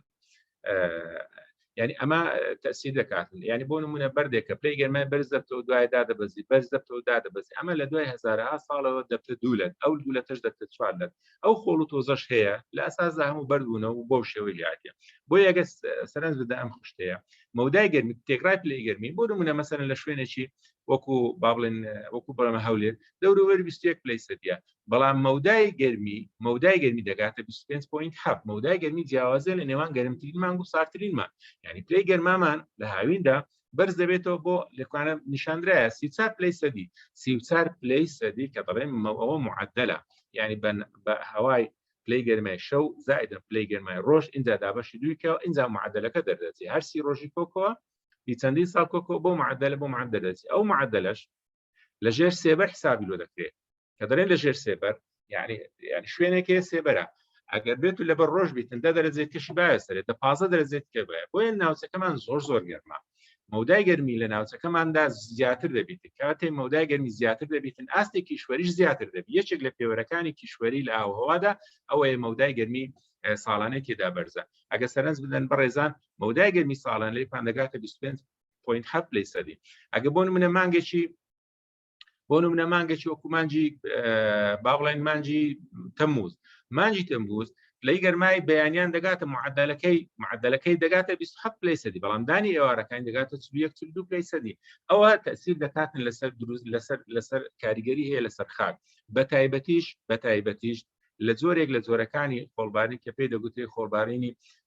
با بڵێن هەڵواسراو یعنی لە شوێنی خۆی بەرز دەبێتەوە وەکو دەرێ عفو متەساعد بەرزە بوو، یعنی لە شوێنی خۆی بەرز دەبێتەوە دوایە دادەبەزیتن لە چوارچێوەی پرۆسەی ئینقلابی حراریەوە دروست دەبێت. خاڵی چوارەم کەمی باران و کەژی بارانبارینەکەی کە دەڵێن کەژی بارانبارینەکەی ئەوەیە باران لە کوردستاندا ینی نازانم حەزم لێ ئەم خاڵەیە تۆزێک هەروەستەشی لەسەر بکەمەوە. هەرێمەکان بە شێوەیەکی عام لەسەر ئاسی جیا لەو کاتانەدا باران لێ دەبارێتنی کە پلەی گەرمای بەرزە ئەو شێوە مەسەلەن ئەوە هەندە و جنوب شەرق ئاسیا ئەو کاتانێک پلەی گەرما بەرز دەبتەوە هەوا قەبارەی توانستی لە خۆگرتنی ئاوی زۆر دەبێت فبالتالی دەبارێت. لە کوردستان ئاەتەکە عەکسە. ئێمە ئەگەر بێت و ئەو نزمە هەواییانەی کە لە ئەنجامی بەیەگەیشتنی تۆپەڵە هەوای باکوور و تۆپەڵە هەوایەکی وشتی باشوور کە لەسەر دەریای ناوەڕاست بگەنە یەکتری اینجا دوای ئەوە بەرە هەواییەکی گەرم و لەگەڵ بەرە هەواییەکی سارد لە دەور لە دوایە یەک بخولێنەوە اینجا منخەفەزێک دروست بکەن اینجا بای پێچەوانە لە ڕۆژ ئاواوە عەکسی هەموو بایەکانی کە لە جیهان لە ڕۆژ ئاوا بەرەو ڕۆژهەڵات بێتن یعنی بۆمان دەگواستەوە لە بۆ کوردستانی دەینیتن ئەمانە ئەم پرۆسەیە لە مانجی 9 دەست پێ دەکات تا مانجی 4 و 5 بەردەوام دەبیت بەڵام مانگەکانی تکە ئەو پرۆسەیە دەڕواتن بۆ لای سەرەوە بۆ تورکیا دەڕواتن بۆ یۆنان دەڕە بۆ شوێنەکانی ترەوە لاواز دەبیتن فبالتالي ئێمە ئەگەر بێت و ئەمە طبعا ئەمە لایەنی ئیجابی هەیە و لایەنێکی سلبی هەیە لایەنی ئیجابەکەی ئەوەی وای کردیە ئەو نزمە هەواییانە کە دەریای ناوەڕاستەوە دێت بۆ هۆکاری ئەوەی کە دابارین لە کوردستان ڕوو بداتن و ئەو ماوەیە کە دابارینیش ڕوو دەداتن خاک تونتر دەبیتن ڕۆک شین دەبیتن ئەو ڕۆکانەی کە ئەو جیاگۆرانەی کە هەیە شین دەبیتن ئەوە وا دەکاتن ئەو خاکان تەماسوکی زیاد بکاتن ئەوە بێجگەلەوەی کە ڕوبەرێکی هەزارەها دۆنم لە زەوی دەچێڵدرێ کاتێ بەتایبەتی ئەو کاتانێک کە باران هەیە و ئایا ئاودانی یارمەتی دەر هەیە ئەمە وا دەکاتن خۆڵ و تۆز کەمتەوە بۆیە سەرنجستان بۆ ڕادێکێشمەوە ئێمە لەو کاتانی کە باران هەیە خۆڵ و تۆزمان زۆر کەمە یعنی دەگاتە نارێن نییە بەڵام دەگاتە نزمترین ئاست بەڵام ئەو کاتانێک کە نزمە هەواییەکان حرەکەت دەکەن لەو باکوور نامینێن ئەو لەو حاڵەتاندا ئەو ناوچەیە وشک دەبیتن و وەکو خۆی دەمینێتەوە و دەکەوێتە ژێر شاڵاوی ناوچە شاڵاوی دیاردەی خۆڵبارین بە شێوەیەکی گشتی بەتالی دەمێ ئاماژە بۆ بکەم ئەو کاتانەی باران دەبارێت پلەی گەرمادا دەبەزێت بەڵام ئەو کاتانەی باران نامینی ئەو پلەی گەرما بەرزەبێتەوە کە پلەی گەرماش بەرزەوە مەودای گەرمی زیاد دەبێتن کە مەودای گەرمی زیاد دەبێتن اینجا حرەکەی ڕیاح و ئەومانە دەست پێ دەکات اینجا کاریگەری متەخەزات لەسەر کوردستان کەم دەبێتن ڕێژەشێ لە هەوادا کەم دەبێت یعنی ئەمانە هەمووی هۆکارن بۆ ئەوەی کە بە شێوەک لە شێوەکان دیاردەی تۆز و خۆڵبارین دروست خاڵی پێنجەم کە پەیوەندی بە هۆکارەکانەوە هەیە ئەوش پەیوەندی بە بارانی ئەوش دووبارە بوونەوەی وشکە ساڵیە بەڕێزان ئەو دیاردەی ئەم ساڵ هەیە پەیوەندیەکی زۆر بەهێزی بەمەوە هەیە یعنی دەمەوێت سەرنجسان لە ئەم خاڵە ڕاکێشم دووبارە بوونەوەی وشکە ساڵی ئاساییە لە ئاوهەوای هەرێمی کوردستان لە ناوچەیەکی وەکو کوردستان وشکە ساڵی زۆر ئاساییە لەبەر ئەوەی پرۆسەی دروستبوونی باران و گەیشتنی هەور پرۆسەیەکی معقدە یعنی جیاواز لە ناوچەکانی تر پرۆسەیەکی معقدە بۆیە هیچ ساڵێک لە کوردستان کەس ناتوانێت تەوەقعی ئەوەی بکاتن بڵێ لە کام مانگ باران دەباری مانجی 9 دەباری مانجی 10 دەباری مانجی 11 دەباری و کەسیش ناتوانێت تەوەقعی ئەوە بکاتن لە مانجی 3 کۆتاییدی لە مانجی 4 کۆتاییدی لە مانجی 5 کۆتایی پێ ئەمە یەک دوو کەس ناتوانێت پێشبینیەوە بکاتن بڵێ ئەم ساڵی دابێ ساڵێکی بە باران دەبێت و کەسیش ناتوانێت ئاماژە و کەبرێت ساڵی ئایندە ساڵێکی وشکە ساڵی دەبێت تەنانەت ئەو ئەپلیکیشنە عالەمانە دەستگا جیهانیەکانیش بە هەمان شێوە ناتوانێت پێشبینیەوە بکەن ماوەک پێشەستا لە مانجی 3 هەندێک وێبسایتی عالەمی کە احتیمامیان هەیە بۆ چوومە سەر تەماشام کرد پێشبینیەوە کرابوو مانجی 4 و مانجی 5 و مانجی 6 تێکرای پلەی گەرما لە شوێنێکی وەش بوو هەولێر وەکو کوردستان تێکراکەی لە سەرووی تێکرای ئاسایی بیتن بەڵام ئەوە تەمانجی پارەکە ئێمە بە شێوەیەکی گشتی لە خەڵکی کوردستان و خەڵکی هەولێر لە دەوروبەری 25 4 خەڵک مبەڕدەی داناوە ئەم ساڵ بە شێوەیەکی گشتی هەمووی لە دەوروبەری 15 5 دایناوە يعني هەتا ئێستاشی لەگەر داوێتن گەرمیەکە بەو شێوەی نیە بەڵام ئاستی گەرمیەکە لە پارەکە زۆر زیاترە بۆیە مەسلەی وشکە ساڵی تاکتێکی گرنگە وشکە ساڵی وا دەکاتن ئەو خاکەیە وشک بێت وشکە ساڵی وا دەکاتن ئەو خاکەیە کەم ئاو بێت وشکە ساڵی وا دەکاتن ئەو خاکەیە کەم ڕوتوبە بێت وشکە ساڵی وا دەکاتن ئەم خاکەیە وە پێکاتەکەی فشەڵ بن تەفەکوک بکاتن وشکە ساڵی وا دەکاتن بکەوێتە ئەم خاکە و کۆڵە بکەوێتە ژێر ڕەحمەتی با بە هەموو ئاراستەکانی و حرەکەیان پێ دەکات وشکە ساڵی وا دەکاتن ئەو ناوچەیە تووشی ڕاماڵین بێتن بەبتالی ئەو ساڵانس ئەو ساڵانی وشکە ساڵیە توقع دەکرێت لە ساڵی ئایندا نەک لە ساڵی ئایندا لە مانگەکانی دوای مەوسمی دابارین دیاردەی خۆڵبارین زیاد بکات بەڵام ئەم ساڵ ئیشەکە دووجا بووە پارەکە وشکە ساڵی بوو دیاردەی خۆڵبارینمان هەبوو ئەم ساڵ دووبارە وشکە ساڵ بوو دیاردەی خۆڵبارین زۆر زیاد کردیە تێبینی کە هەر لەو ماوەیە هەر لە مانجی پێنج ژمارەی ئەو دیاردانی خۆڵبارینی و ئەو گەردەلوولی تۆز و خۆڵی کە لە شەرق ئەوسەط هەبوو لە عێراق دووبارە بووە لە کوردستان گەیشتە هەولێرە گەیشتە سلێمانی ئەگەرچی سلێمانی ناوچەیەکی چیاییە یعنی ژمارەکانی هەر لە خلالی ئەو مانگەی بەقەدەر ژمارەی گەردەلوولی تۆزاویەکانی 2 ساڵ و 3 ساڵی یعنی 4-5 حاڵەت دووبارە بووە عادەتەن ئێمە لە هەولێر و لە منطقەی سلێمانی و مەسیف و ئەو دەوروبەرانە عادەتەن 2 دانە 3 لە بە درێژایی ساڵێک نەک بە مانگە ئێمە لە کەمتر لە ماوەیەک چەندین جار ئەم حاڵەتە دووبارە بووە ئەمە یەک دووەمین یعنی ئەو ناوچانەی کە کەوتۆتە ناوەڕاست و باشووری عێراقەوە لە ئەسڵدا بارانیان کەم یعنی معدلی باران بەغدا تقریبا لە 450 میلیمتر یعنی ئەم ساڵ برادرێکم دیت وتی لە منطقەی ئەمبار و باشووری ئەمبار و حەدی سەوبابات یعنی نەسەن وای پێگوت وتی یەک قەترە باران نەبارێت من نازانم یعنی قسەکەی تا حدێک ئاگای لێ یعنی بەڵام بڕی ئەو بارانەی کە باریە لە بڕی ئەو بارانە ئاساییەکەی کەمترە ئەمە وا دەکاتن 100 میلیم هەر زۆر کەمە دوای ئەو بارانش کە دەباری بارانێکە بەڕاستی بەلێزمەیە یعنی لە ماوەیەکی کەم و لە ماوەیەکی کورد بارانێکی زۆر لە ماوەیەکی کورد دەباری ئەمە یەکێک لە تایبەتمەندەکانی بارانی بیابانی لە منطقەی سعودیەش بامان شێوەیە ئەم حاڵەتە لە کوردستان دووبارە بووە ئێستا ئەمە یەکێک لە دیاردەکان کە تایبەتە بە تایبەتمەندی باران لە کوردستانەوە من لە ساڵی 94 نامەی ماستێرم لەسەر بارانی ئەو کات لەگە بارانی ئێستا عەرد و عاسمانی فەرقا بارانی ئێستا لە بارانی بیابانی دەچی ڕێکی زۆر باران دەباری بەس لە ماوەیەکی کورد خەڵک استفادەی لێ ناکات زەراعت استفادەی لێ ناکەن ئاوی ژێرزەوی استفادەی لێ ناکات دەبێتە با بڵێن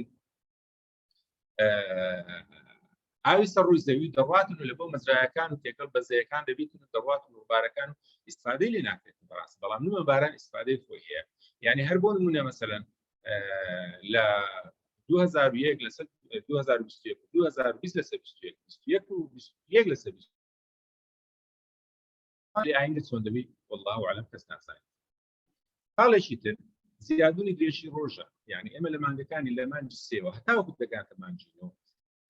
ماوەی خۆر هەتامان زیاتر دەبێت یعنی ئەوە تەماشای ئەم نەخشەیەکە ئەم شینەیە تا دەگاتێتوانە ئەمە لێجندەکەیە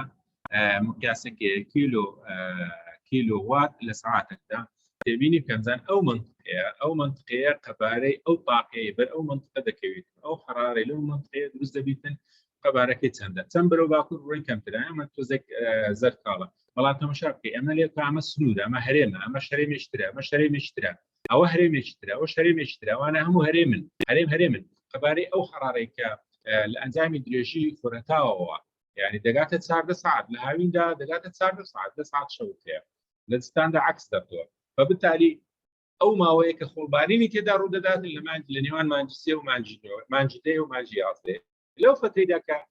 ماوەکە زیاتر دەبێت عەرض گەرمتر دەبێت کە عەرض گەرمتر بێت انقلابات دروست دەبێت زەویەکی غێر مستەقر دروست دەبێت یعنی ئەمانە هەمووی لە چوارچێوەی پرۆسەیەکی معقد کاریگەری بەجێ دێتن لەسەر دیاردەی خۆڵباری لە کوردستان ئەمە زۆر مهمە ئەمە خاڵی هەفتەمە چڕبوونەوەی نزمە هەواییەکانە لەسەر نیمچە دووگەی عەرەبی کە بەرەو عێراق درێژ دەبێت ئەو نزمە هەوای کەژی کە دەرێم کەژی وستەلاحی کەژی بە مەوسمی تەرجەمە کرد ئێمە وەرزمان هەیە دەرێن فەصل تەرجەمە ینی وەرز تەرجەمەیە بۆ وشەی وەرز بەڵام کەژ تەرجەمەیە لە بۆ مەوسم ساڵ دەکرێتە دوو مەوسمێکی گەرم مەوسمێکی سارد مەوسمێکی بە باران مەوسمێکی بێ باران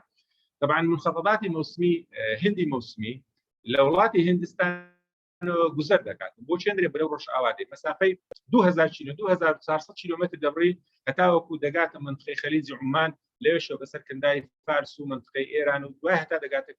دەگاتە نیمچە دوورگەی عەرەبی لە ڕۆژ ئاواوە لەسەر بەڕاوڵاتی هندستان و نزمە هەوایەک دروست دەبێت دەنووسێت بە نزمە هەوای سودانی دەناسرێت نزمە هەوایشتە لەسەر دەریای سوور دروست دەبێت بە نزمە هەوای دەریای سوور دەناسرێتن ئەمانە نزمە هەوایەکی تری گەورە لە باشووری نیمچە دوورگەی عەرەبی لە باکووری یەمەن لەو شوێنانە دروست دەبێتن ئەمانە بە درێژایی ساڵ بە شێوەیەکی بە درێژایی ساڵ بەڵام بە تایبەتیش لە وەرزی بەهار و لە بەهار و هاوین ئەم نزمە هەواییانە دروست دەبێت لەو منطقانە تەرەکوز دەکات کە دەرێن نزمە هەوا طبعا ئەو بۆ نمونە مثلا منخفضی هندی تۆپەڵە هەوایەکی گەرمە گوزەر دەکاتن لە بۆ ڕۆژ ئاوا کە هەوایەکە گەرمای احتیاجی پلەی گەرمای بەرزە کە پلەی گەرمای بەرزە و گوزەر دەکاتن پاڵەپستوەکەی نزمە لە بەرەوەی پلەی گەرمای بەرزە پاڵەپستوەکەی نزمە کە پاڵەپستوەکەی نزمە لۆسەرەوە بەرز دەبێتەوە هەوایش سارد جێگی دەگرێتەوە ئەم تەقەلوباتە و ئەم حەرەکەیە وا دەکاتن دیاردەی خۆڵبارین بە هەموو جۆرەکانی دروست بێت هەروە بەنسبەت بێجگە لەوەش لە ئەنجامی یەکگرتنی منخفضی هندی موسمی لەگەڵ منخفضی سودانی منخفضی دەریای سوود بە ڕێژەیەکی جاروبار یەک دەگرن ئەوها یەک دەگرن و ئەنجا بە هەمان شێوە یەک پرۆسەی ناجێگیر و ناسەقامگیر لەو منطقەیە دروست دەکەن ینی وا دەکاتن کەوا تعریە دروست بین وا دەکاتن دیاردەی خۆڵبارین و عاسبەی غوباری و عاسبەی تورابی و عاسبەی ڕەملی دروست بێتن و لە شوێنەکانی تر بڵاو بێتەوە خاڵی هەشتم نیوەی هاوینی ساڵ کە پێشترێش ئاماژەم پێوەی کرد پێی گەرمای بەرزە لە مقابل لە ڕێژە 6 دا دەبەزێت بەعکسی مانگەکانی تر کە ئەوەیە بێجگە لەو خێرایی باش لەو وەرزەدا بەرز دەبێتەوە کە خێرایی بەرز دەبێتەوە یارمەتی دەبێتن بۆ ئەو دیاردەی زیاتر لە وەرزەدا ببارێتن خاڵێکی تر پەیوەندی بە نزمە هەواییەکانی لە یای ناوەڕاستەوە هەیە کە پێشتری ئاماژەش پێی کرد ئەو نزمە هەواییانە لە 4 مانگ تەسیراتیان هەیە لە بیدایەتی وەرزی داباری لە نهایەتی وەرزی داباری کە دەرێن بیدایەتی وەرزی داباری مانجی ئەلول تشرینی یەکەم کە دەکاتە مانجی نۆ مانجیدا و مانجی 4 و مانجی 5 نیسان و مایس باشە لەو 4 مانگەیدا هاتنی ئەو نزمە هەواییانە یارمەتی دەبێت لەبەرەوە نزمە هەواییانە کە گوزەر دەکات لە بۆ ڕۆژهەڵاتی دەریای ناوەڕاست جەپێکی هەوایی سارد لەگەڵ خۆیان دەین ئەو جەبە هەواییە کاریگەری دەبێت لەسەر حرەکەی هەوا و منحەدەری زەختێکی زۆر بەخۆ دروست دەبێت وا دەکاتن تێکەڵچێشێک لە نێوان هەوای سارد و هەوای گەرم و ئەو هەوا ئەو تۆ خۆڵ و تۆزەی سەڕووی زەوی هەیە بگوازێتەوە بۆ شوێنەکانی تر خاڵی دەیەم پەیوەندی هەیە بە هۆکارە مرۆیی یارمەتی دەرەکان بەڕاستی من ینی ئەمەش هۆکارێکە لە هۆکارەکان کە خۆی لە هۆکارە ئابووری و سیاسەکان و کۆمەڵایەتیەکان دەگرێتەوە پەیوەندی بە شێوازی پشتکاڵکردن و تەرزای نەمەتەکەیە هەیە لەگەڵ سیاسەتی ئای وڵاتانی ڕووباری حوزی ڕووباری دجلەوە ڕووباری فرات طبعا ینی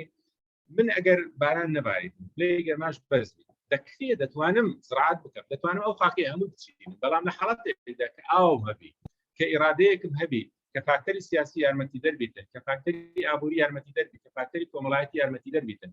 بەڵام ئەو ناوچانێکی ئێمە باسی دەکەینەوە کە بە وڵاتی میزۆپۆتامیا ناسەوە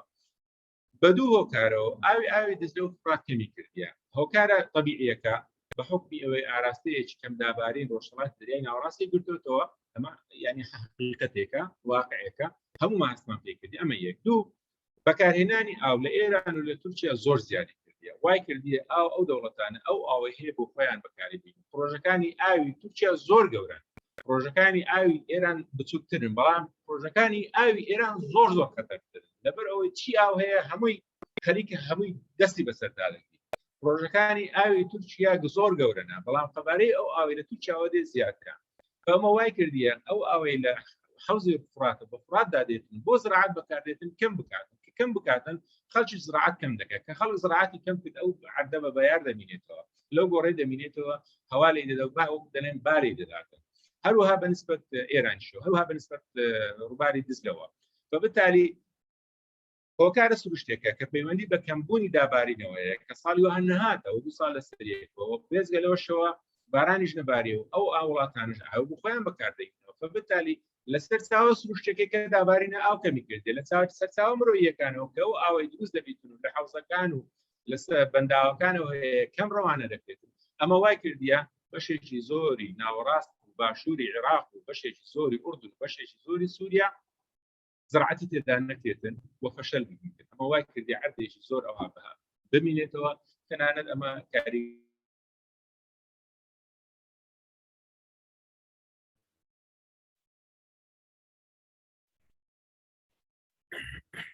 کاک دکتۆر دەنگ نەما لە لای من دیسان دکتۆر سلێمان لای من دەنگ قەتع بوو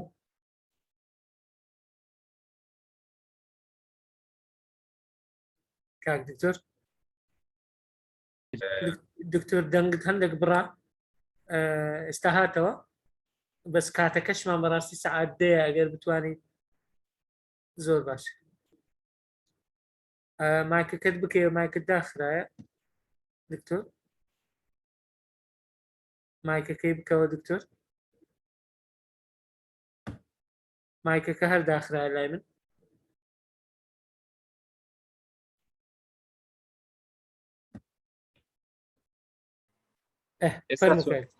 تەواوە بە سلایدەکان دیار نییە سلایدەکان دیار نییە باشە دووبارە شێری بکەوە بەس کاتەکەمان بەڕاستی سەعات دەیە ئەوە ڕیال مەدرید لەبەرەمە با بڵێن چارێکە گەمەیان تاخیر کردیان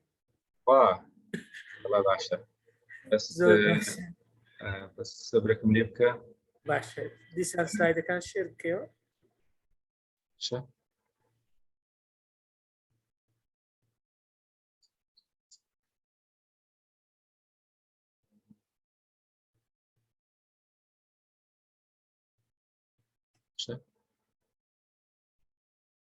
دکتۆر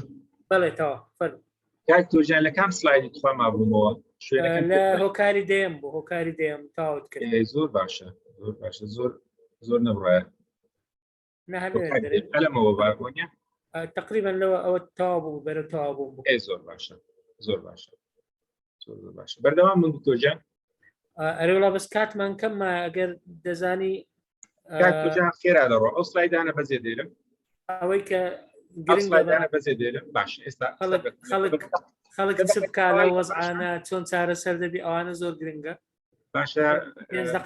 بکەی با هەندێکیش فرسەت بدێنێ برادران بەشداری بکە کاک تۆجان چەند دقە 3 هەتا 5 دقە باشە وڵای کەمە 5 دقەم بدێ 5 دقەم بدێ ئینشاڵڵا تەواوی دێ باشە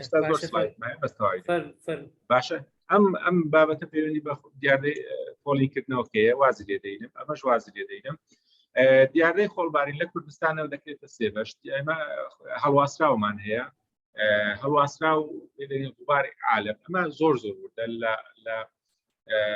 لە ناو هەوادا با بڵێن بە هەڵواسرایی دەبێنێتەوە ئەمە تایبەتمەندی خۆی هەیە لێکوانە ئاماژەی پێکرایە بەحقیقەت لەبەر ئەوەکەی طبعاً دووبارە بوونەوەی دیاردەی ئەو تۆزانەی کە پێ دەگوت تۆزی هەڵواسرا و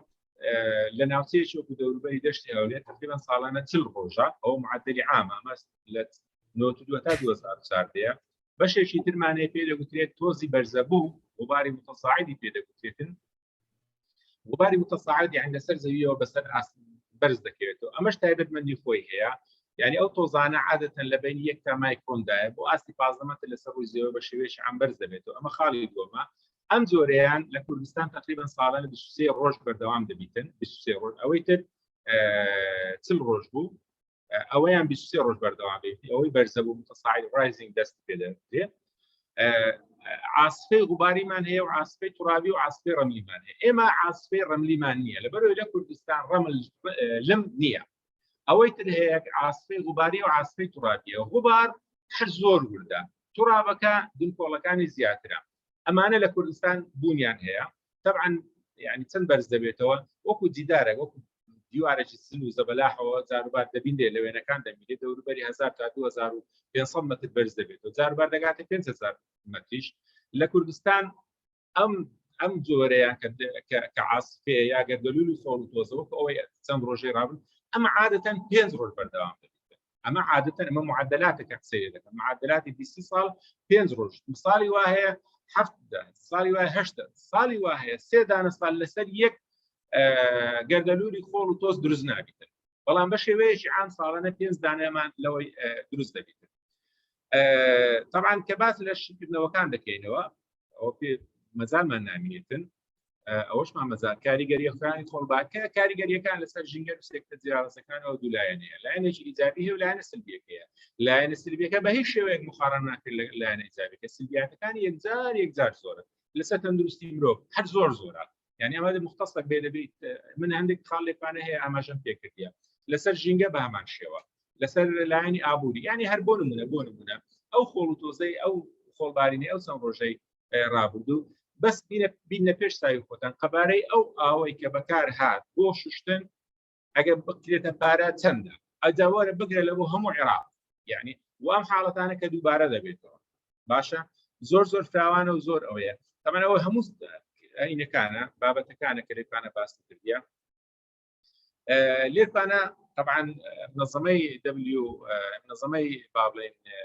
MO کەشناسی عالەمیەوە سێ بنکەی سەرەکی لەسەر ئاستی جیهان دروست کرد یەکیان لە بەرشلۆنە یەکیان لە سینە ئەوەی تریشیان لە ئەمریکای لاتینیە بۆ مراقەبەکردن بەڕاستی ئەمانە هەموو قسەیان لەسەر دەکرێتن بە شێوەیەکی گشتی دەتوانم بڵێم ئەم دیاردەیە بوونی هەیە ئەمە یەک دووەم چشت ئەم دیاردەیە لە لای ئێمە کۆنتڕۆڵ ناکرێت لەبەر ئەوەی لە دەرەوەی کوردستانەوە دێ یعنی بۆ کۆنتڕۆڵکردنی ئەمە لە سەروی توانستی ئێمەوە هەیە بەڵام هەندێک معالەجات دەکرێتن یعنی بۆ نمونە مەسەن تۆ زەی گەورەت هەیە لەو لایەش زەی بچووکت هەیە ئەو منطقەی کە کەوتۆتە بینیان هەر بۆ نمونە مەسەن ناحیە قەرات قەزای مەخمود ئەو منطقانە هەمووی ناوچەیە کە تاڕاتەیەکەوە وشکە دەکرێتن تو ئاوی بڕاکێشیتن لەو لایەش ئاوی بوون مەشروعی گەورە دروست بێ لە 80ەکان و 60ەکان و 30ەکانی ڕابردوو سەدەی ڕابردوو حکوومەتی عێراقی دەیها مەشارعی ئێروایی دروست کردیە ماوە پێش ئێستا سەردانی مەشروعی حەویزەم کرد چوومە حەویزە و ئەطرافەکانی ئەو منطقەیە هەر هەمووی سەوزاییە بەبتالی ئەو سەوزایی احتمال لەسەر ئاوی زێ بچوو کرایەوە لە منطقەی دوو زۆر بۆی ڕاکێشتێ ئێمە دەکرێت لەو شتانە بکەین دەکرێت پشتێنەی سەوزایی لە دەوروبەری شارەکانەوە بەڵام بە تیرەی یعنی چەند کیلۆمەترێکەوە ئەمانە تەسیرات کەم دەکاتەوە بەڵام برێت تەسیرات نێری یان ڕێگربیتی نەخێر لەبەرەوەی ئەو تۆزانە جاروبار هەیە 2 کیلۆمەتر 3 کیلۆمەتر بەرزەکە تو دارێک دەچینی دارەکە بە 20 مەتر ناتوانانی کۆنتڕۆڵ بکرێتن بەڵام ئەگەر بێت و زەویەکە زراعت بکرێتن و بە زراعتی هاوینە بیتن و جستانە بیتن و مەوا دەکات خاکەکەیت و تۆڵتر بیتن ڕێگە نەداتن ئەو خۆڵە زیاد بکەوە دیارەی تۆز و خۆڵ لە ناوچەکە ئاراستەیەکی عالەمی هەیە ئەوش ئەوەیە ئەو دیاردانە بەجێرەی IPCC ئاراستەیەکی عالەمی هەیە ئەو نوع دیاردانە لە ڕۆژ ئاوای باشوور ڕۆژ ئاوای ئاسیا کە مەبەستمە عێراق و سووریا و ئوردون و سعودیەیە لە دوا ڕۆژدا بەتابەتی لە ئێستاوە تا 2050 ئەم دیاردانە زیاد دەکەن زۆر سپاسان دەکەم سپاس بۆ جێگرتنتان داوا لێ بنەکەم ئەگەر وڵا ئەمە سپاس دەکەین کاکتۆر بەڕاستی محازەرەی پڕ زانیاری پڕ هەم لە ڕووی ئامادەکاری پریزنتیشنەوە هەم معلوماتەکانی جەنابەت لێ تێر نابین بەڵام کاتەکە هەرەوەندەیە وەکو بیدایەتیش باسمان کرد بەڕاستی بابەتێکی وەکو دیاردەی خۆڵبارین ناکرێت بە وێبینارێک پێکتانە باش بکرێت ڕەنگە کۆرسی تەواو و ساڵی تەواوی ئەکادمی پێویستە هەموودان و هەموو ڕەهەندەکانی لێک بدرێتەوە بەڵام بۆ ماوەکەمەی کە لەبەردەستت بوو بەڕاستی زانیارێکی زۆر باش پێدای دەست و چاوت خۆش بێت دەستزانم زۆر مابوو باسی بکەی بەڵام کاتەکە ئەوەندەیە بە ئەو وەختەی مایە لە بۆ بەڕێزان بی ئەگەر کەسێک پرسیاری هەیە دەتوانێت دەستی بەرزکاتەوە ئەگەر نا لە چاتەکە دەتوانێت بینوسی فەرمون بەڕێزان بەڕێزێک دەپرسێ ئایا خۆڵبارین وەک دیاردەیەکی سروشتی چارەسەری هەیە نمونەی ڕووپۆشکردنی بیابانەکان بە قیر و نەوتی ڕەش یاخود ڕۆڵی بایەکان چییە لە ماوەی کاتی مانەوەی خۆڵبارینەکانی کوردستان ئەوە بەڕێزێک ئەو پرسیارەی کردیە ئەگەر دوو پرسیارسێ پرسیار بەیەکەوە وەڵام دێ لەبەر کاتێکە ڕەنگە باشتر بی کاکتۆر پرسیارەکە واضح هاوەیە حەز دەکەم من لەبیر دەکەمەوە باش ئەوەی وەڵام بدەیەوە بۆ خۆڵبارین دوو فاکتەرە یەک باە کە هیچ وەک چۆن دەرێت لە توانای مرۆڤ دانی یان هەموو شتێکی سروشتیە دوو خاکەکەی و خۆڵەکەی خاک و خۆڵەکە لە هەشتایەکان و هەفتایەکان حکوومەتی عێراقی نفتی ینی ئەو نفتە ڕەشەی دەڕێشت و ئەوەی دەکردەوە لەو شوێنانەی کە تۆپەڵە هەوا و منسوبانی ڕەملی ومانە تەسبیتیان دەکرد پێیان جێگیر دەکرد بەڵام ئێستا بەرمیلێک نەفت کە تقریبا 159 لیتر دەکاتن لە سەروی $100 یعنی تەکلیفەیەکی یەکجار زۆر ئەمە یەک دوو ناوچەکانی دروستبوونی تۆز و خۆر یعنی وڵاتێکی وەکو سعودیا سەرووی سەب لە بێنێ سەرووی میلیۆنە و نیم کیلۆمەتر چوارگۆشەیە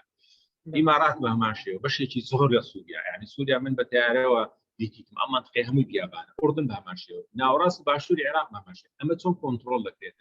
بە قەناعەتی من ئەمە کۆنتڕۆڵ ناکرێت لە توانای ئەو خەڵکەی نییە دیاردەیەکە لایەنێکی طبیعی هەیە و لایەنێکی بەشەری شێوە کۆنتڕۆڵ ناکرێت کۆنتڕۆڵەکە بەڕاستی لەوانەیە وەکو باسم کرد بەس بە زراعەت دەبێت زراعەتش دووشی ئەو نەهامەتێ بوونی یەکەم چشت بابارین کەم بووە دووەمین ئاوی سەر ڕووی زەوی دابەزیە بۆیە بەس بە زراعەت بەڕای من بەس بە زراعەت دەکرێت بە زراعەتش بە شێوەیەکی ئاسۆیی بە شێوەیەکی توودار بچێنی ئەمانە یعنی کاریگەری هەیە بەڵام کاریگەریەکی زۆر زۆر زۆر زۆر کەم زۆر باشە باسیەوەی کردە و نمونەی ڕووپۆشکردنی بیابانەکان بە قیڕوونەوتی ڕەش ئەوە تا چەند ڕۆڵی هەیە کاکە دکتۆرجان زۆر تەکلیف دەکاتن بەڵێ زۆر تەکلیف دەکاتن بەڵێ زۆر ڕوبەرەکەشی گەلە گەورەیە ینی ئەوە ناکرێت دوایە خۆی لە خۆیدا ئەوە خۆی لە خۆیدا مشکلەیەکی تریشت بۆ دروست دەکات ئەوش ئەوەیە کە دای دەپۆشی يعني تلوث كانوا استغناء لو زويش دكي بو هر سوديتي تدان او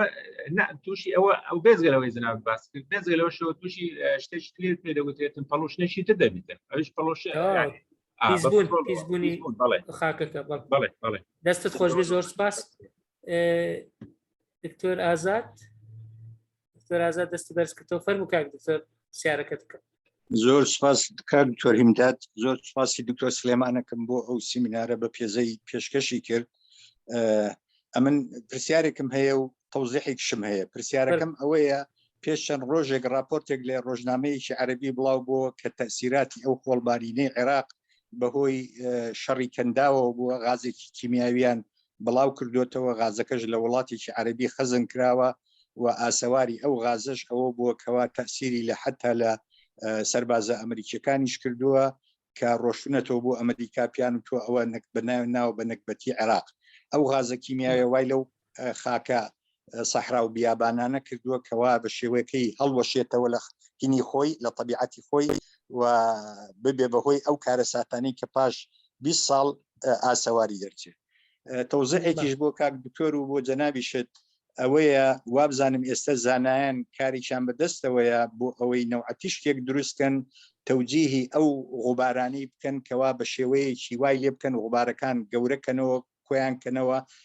زوو لەو شوێنەی کە هەڵستێ بکەوێتەوە عەرز چونکە ئەوە ئەبێ بەهۆی ئەگەر ئەو خۆڵبارینە بەردەوام بێت وای لێیە لایەنی جەمسەری باکوور قورسترە بێ لە لایەنی جەمسەری باشوور ئەوەش ئەبێتە هۆی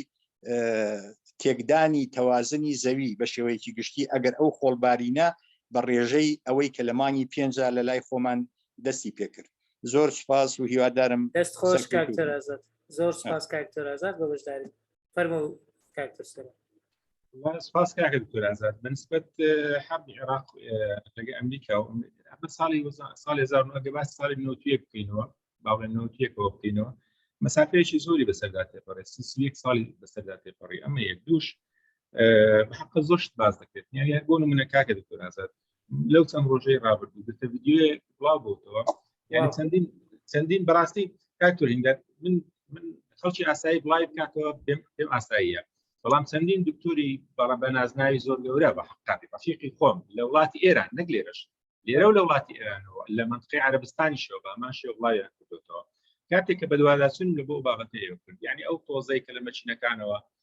فڕێ دەدرێتن لە ئەمە سەبەبەکەیەوە ئەمە شتێکی مرۆییەوە ئەمەیە یعنی هیچ حقیقەتی نەبوو ڕاستی لە بەڕەوڵاتی بەڕ ئەسڵ هەر لە وڵاتی بەرازیل بوو و چوومەوە سەر یوتیوبی بەڕاستی شەش وەرزی دروێنەش بووە بزانم وەرزی دروێنەیە لە وڵاتی ئەوەیە کاتی ئازادیان بەڕاستی من لەبەرەوەی ئەو پرۆسەی کۆڵبارینە پرۆسەیەکی زۆر زلوزە بەلاحە یعنی کیشوەرێکی وەکو ئەفریقیا کە مەساحەکەی 33 ملیۆن کیلۆمەترە یعنی ئەو مەساحەی باکوورەکەی تقریبا 25 ملیۆن کیلۆمەتر چوارگۆشە هەر هەمووی سەرچاوەیەکی دروست سەرچاوەی گواستنەوەی خۆڵ یعنی ئەو سەرچاوەیە کە خۆڵ لێ دەگوازرێتەوە بە هەموو ئاراستەکانەوە بۆیە کۆنتڕۆڵکردنی ئەو نوع ڕوبەرانە حتا بە مەساحەیەکی بچووکتریش لە سەرمستەوای عێراقیش بە قەناعەتی من ئەمە کارێکە لە توانستی زانست نییە لە ڕۆژگاری ئێستادا بۆیە یعنی تا ئێستاش ئەو دیاردانە لە هەموو جێک دەبینرێت قەناعەتم وایە حاڵەتەکە حاڵەتێکی طبیعیە ئەمە یەک. دووەم پەیوەندی بەو شێ هەیە کە باکووری ئەفریقا و باشووری ڕۆژاوای ئاسیا گرتووە بەتایبەتی لەو 500 ساڵی ئاخیری چی هەندێک دراساتی ئاماژە بەوە دەکەنەوە زیاتر لەو 500 ساڵی ئاخیری ئەم هینانە زیاتر بووە. حاڵەتی سێمیش بەڕاستی ئەوەی تێبینی دەکرێت لەسەر ئاستی جیهانەوە ئەو هەرێمانەی بەهۆی گۆڕانی ئاوهەوای سەرزەوی ئەو هەرێمانەی کە دووچاری نەهامەتی دەبن ئەو هەرێمە لاوازەکانن ئەو هەرێمانە کە ئێوەمانە یەکێک لەو هەرێمانە. بۆیە من زۆر گەشتبین نیم بەڕاستی نە بە هەوڵی زانایەکانەوە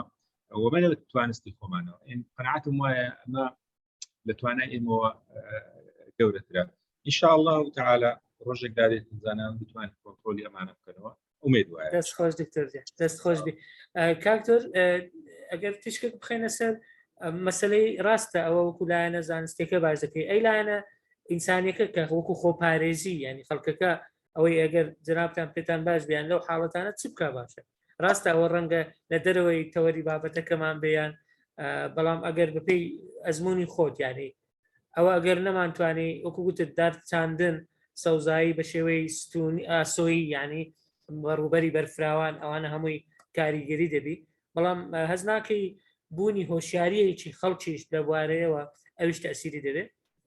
والله کاکە دکتۆر جان هەر زۆر مهمە بەڕاستی هەر زۆر مهمە ینی ئەو فترانەی طبعا تو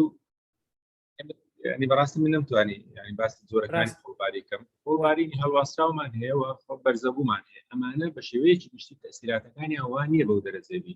بەڵام ئەو عاسیفەیە ئەو گەردەلوولە تۆزا و تۆزە ئەوە خراپە ینی بالضبط من هەم باسی ئەوەی دەکرێتن بالضبط دەزانین چەند کاکتۆریمدا بالضبط ئەگە بە هەڵەدانە چاری 5989 ببیتێتەوە ئەو ڕۆژەی کۆپتەرەکەی عەدنان خێرڵڵا لای قەراجی لەلای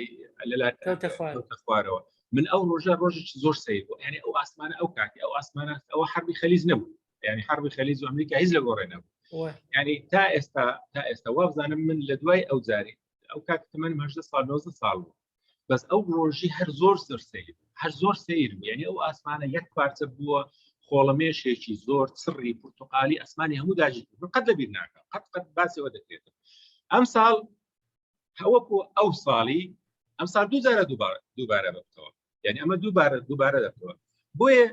بۆیە کە مەبەستمەوەێت ئەم ساڵ لە ساڵێکدا 4000 5000 6000 1000 دووبارە بکەوە بەڵام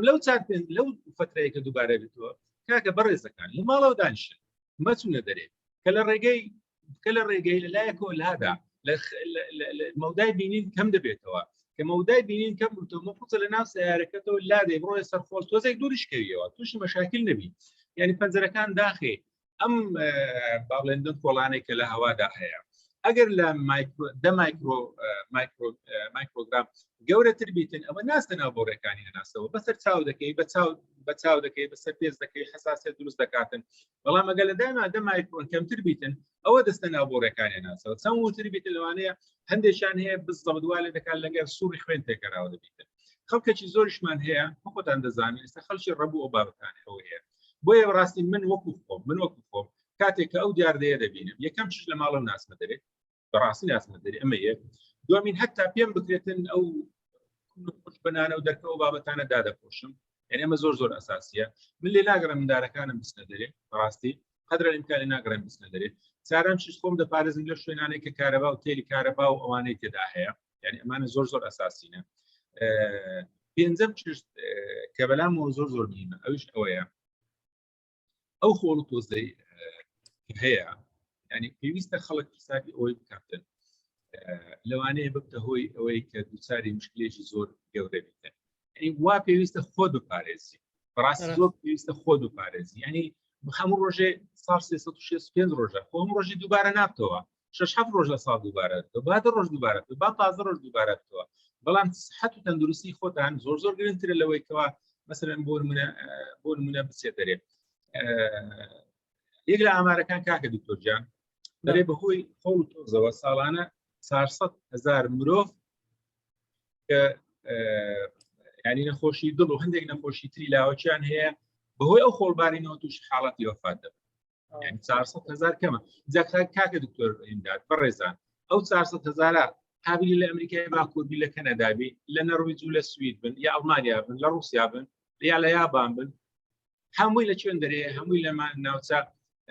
با بڵێن ئەو وڵاتانەیە کە پێوتی وڵاتە تازە پێگەیشتن وڵاتە دەرنامیەکان ئەو وڵاتانەی کە کەوتونە تا پشتێنەی نیمچە خولگەیی کە هاوڕایەکی وش کوشتیان هەیە یعنی یەک لە جارێکیان خوێنمەوە مرۆڤێکی جەزائیری ئەوەزانم کاتێک کە تەشریحیان کردیا نازانم ئەگە بەغەڵدا نەچووبووم لەسەر زاکە قسە دەکەم دەوروبەری کیلۆیەک تا 2 کیلۆ بەس تۆزیان لە ناو سیەکانی دەرینە باشە زۆر پێویست دەکاتن دەمامک بووبەستی کاکە دکتۆرجان ینی ئەوتۆمەسەڵکی بیابان تێبینی دەکەی دائیمەن دەمامک دەبەستن کەپیان دەبەستن دەویان دەبەستن ینی بۆ ئەوەی لە کاتی هەناسەدانە ئەو تۆز خۆڵە نستە ناو لوتیان نستە ناو دەویان نستە ناو جێیان سپاس دەکەم دکتۆرجان دەستت خۆش بی کاک دکتۆر ڕزگاریش لە چاتەکەی بابەتێکی زۆر جوانی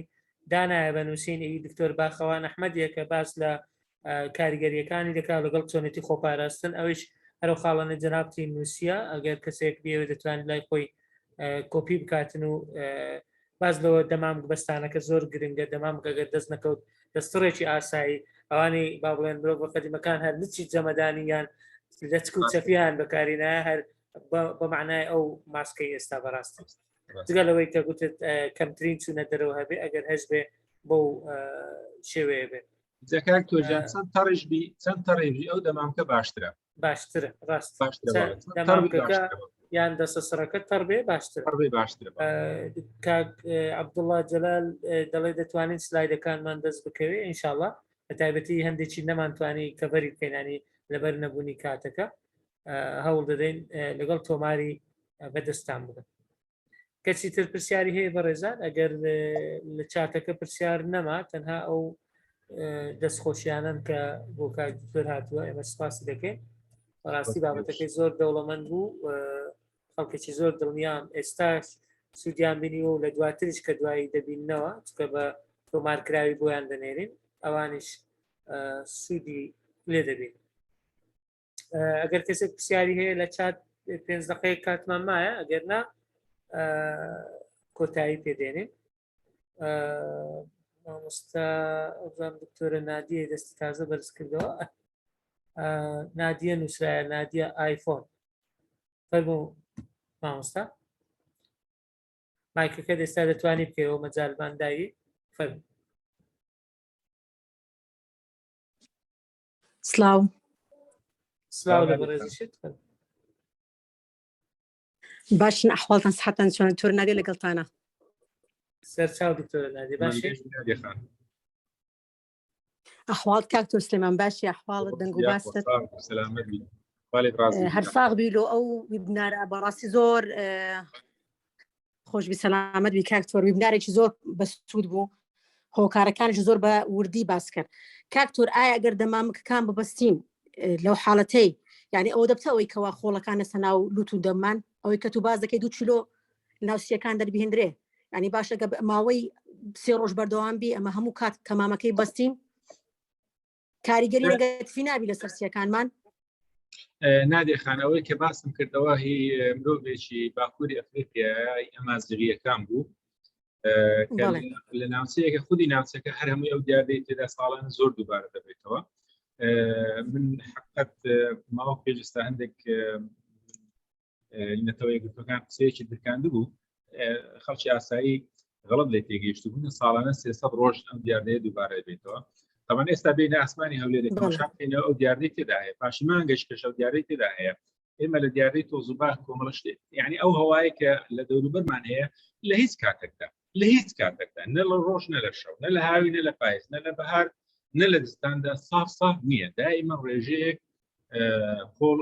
تۆزی تێدا هەیە ئیجا تۆزەکە سروشتی بیا تۆزەکە مرۆیی بیتن و هەڵیشی دەمژین و ئاساییە و دەستێن مرۆڤ خۆت خۆشیان دەکاتەوە بەرگری دەگەیتەوە بەڵام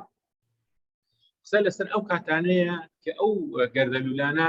ڕووی لە کوردستان دەکەن لەو شوێنەی کە تو تێدانیشتچی لەم حاڵتاندا کە دێ دەرێ مەفروزە ینی مەفروزە دەمام کە لەبەر بکەینەوە لەبەرەوەی ئەو دەنگکۆڵانەی کە حەزمیان گەورەیە ئەو ئۆتۆماتیکی پێناپەڕن ئەوانەی کە وردن کە زۆر وردن ئەگەر بێت و دەمانەکەت چاک بیتن یاخود 2 طبقە و 3 طبقە بیتن ڕێگر دەبێت لەوەش کە بە هەمان شێوە بستە ناو بۆڕێکانی بستە ناو لووتیان بستە ناو سیەکانەوە یعنی ئەمە تەجروبەیەکی شعبیە یعنی ئەمە شتێکی تەقلیدیە بۆ خەڵکێک کە لە ناوچە بیابانەکان و نیمچە بیابانەکان و وشکەکان و نیمچە وشکەکانەوە ئەمە پرۆسەیەکی خۆگونجاندنە پێشترێ هەبووە شتێکی تازە نییە بەڵام ئەوەی کە تازەیە ئەم نوع دیاردانە زیاتر تەسیری لە خەڵکی شارستان دەکات خەڵکی ناو شارەکان دەکات بە تایبەتی ئێمە ومانان کە ینی پێشترێ و دیاردانە کەمتر بوو و ئێستا ڕۆژ بە ڕۆژ یعنی ساڵە دوای ساڵ زیاد بوو و تەوەقعیش دەکرێتن بە حقیقەت زیاتر دەستت خۆش بێ کاک دکتۆر ئەلوان قادر دەڵێ ئەو خۆڵ و تۆزە هێوی میتاڵی تێدایە کە دەچێتە ناو بۆڕی هەناسە مەبەستی کانزای قرسە ینی تێدایە یان تێدا نیە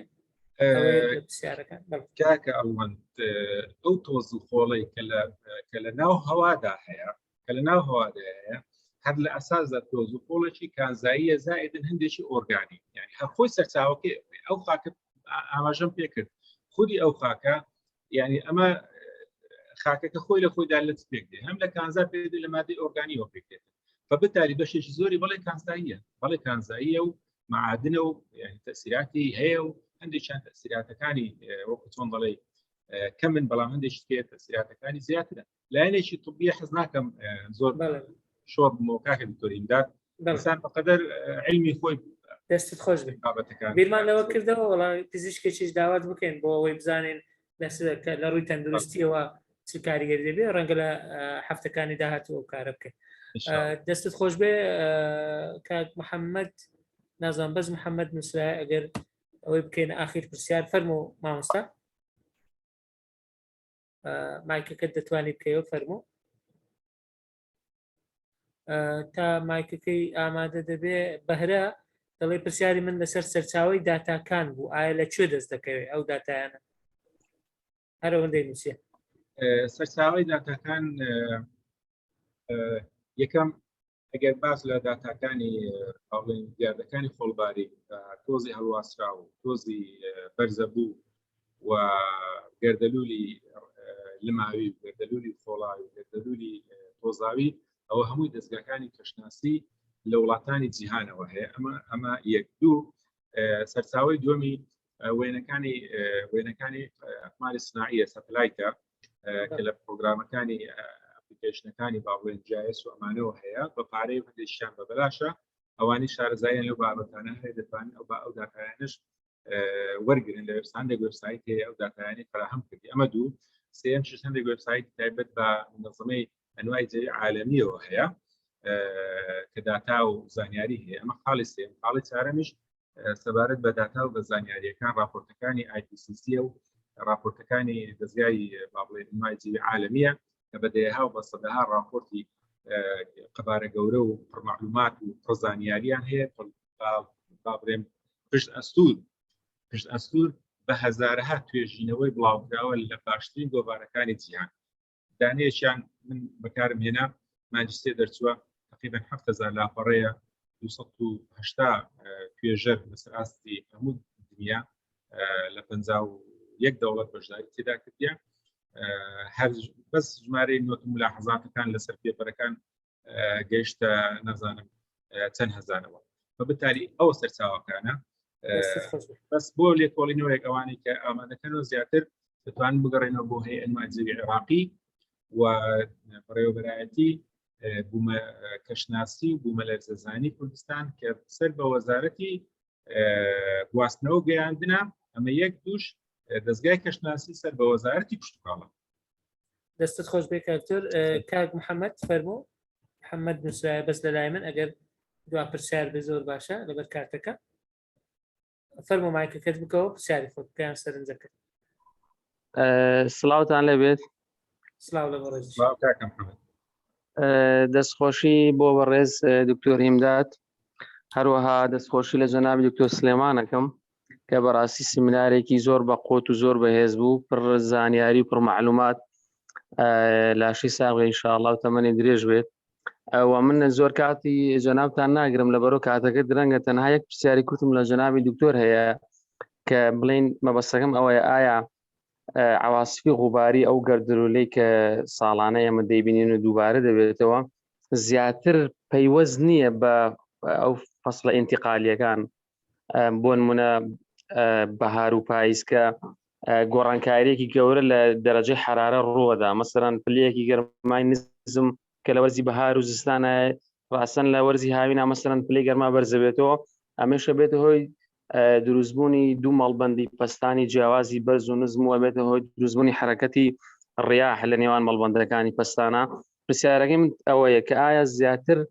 لە فەسڵە ئینتیقالیەکان عواسفی غوباری دووبارە نابێتەوە بڵین تاکو فەسڵەکانی تری وەکو هاوێن و سستان کە پلەی گەرما تا ڕادەیەک نزیکن لە یەکترەوە و زۆر سپاسی دکتۆرەکەم و دەستخۆشتان لە یەک. دەست خۆش سپاس کاکە محەممەد سپاس کاکە محەممەد جان ڕێگە ئەوەی گوتت هەروایە ئەو دیاردەیە زیاتر پێویستە بە مانگەکانی بەهار دوای بەهار پاییز و ئینجا دوای هاوین دێتن کەمتری لە زستانەوە هەیە وەکو خۆت ئاماژەت پێکرد بالفعل پەیوەندی بە ئیسترابی نەزم بە خودی سپێک بە ئیسترابی هەواییەوە هەیە هاتنی تۆپڵە هەوای سارد و تۆپڵە هەوای گەرم و دروستبوونی منخەفەزات و گوزەرکردنی لە شوێنێکەوە بۆ شوێنێکی ترەوە یعنی منخەفەزات جێ و جەبهاتی هەوایی ئەمە هەر هەمووی هەیە ئێمە کە باز لە ناوچەی کوردستانەوە دەکەین دەبێ باز لە جەبهاتی هەوایی کەین کە لە مانگەکانی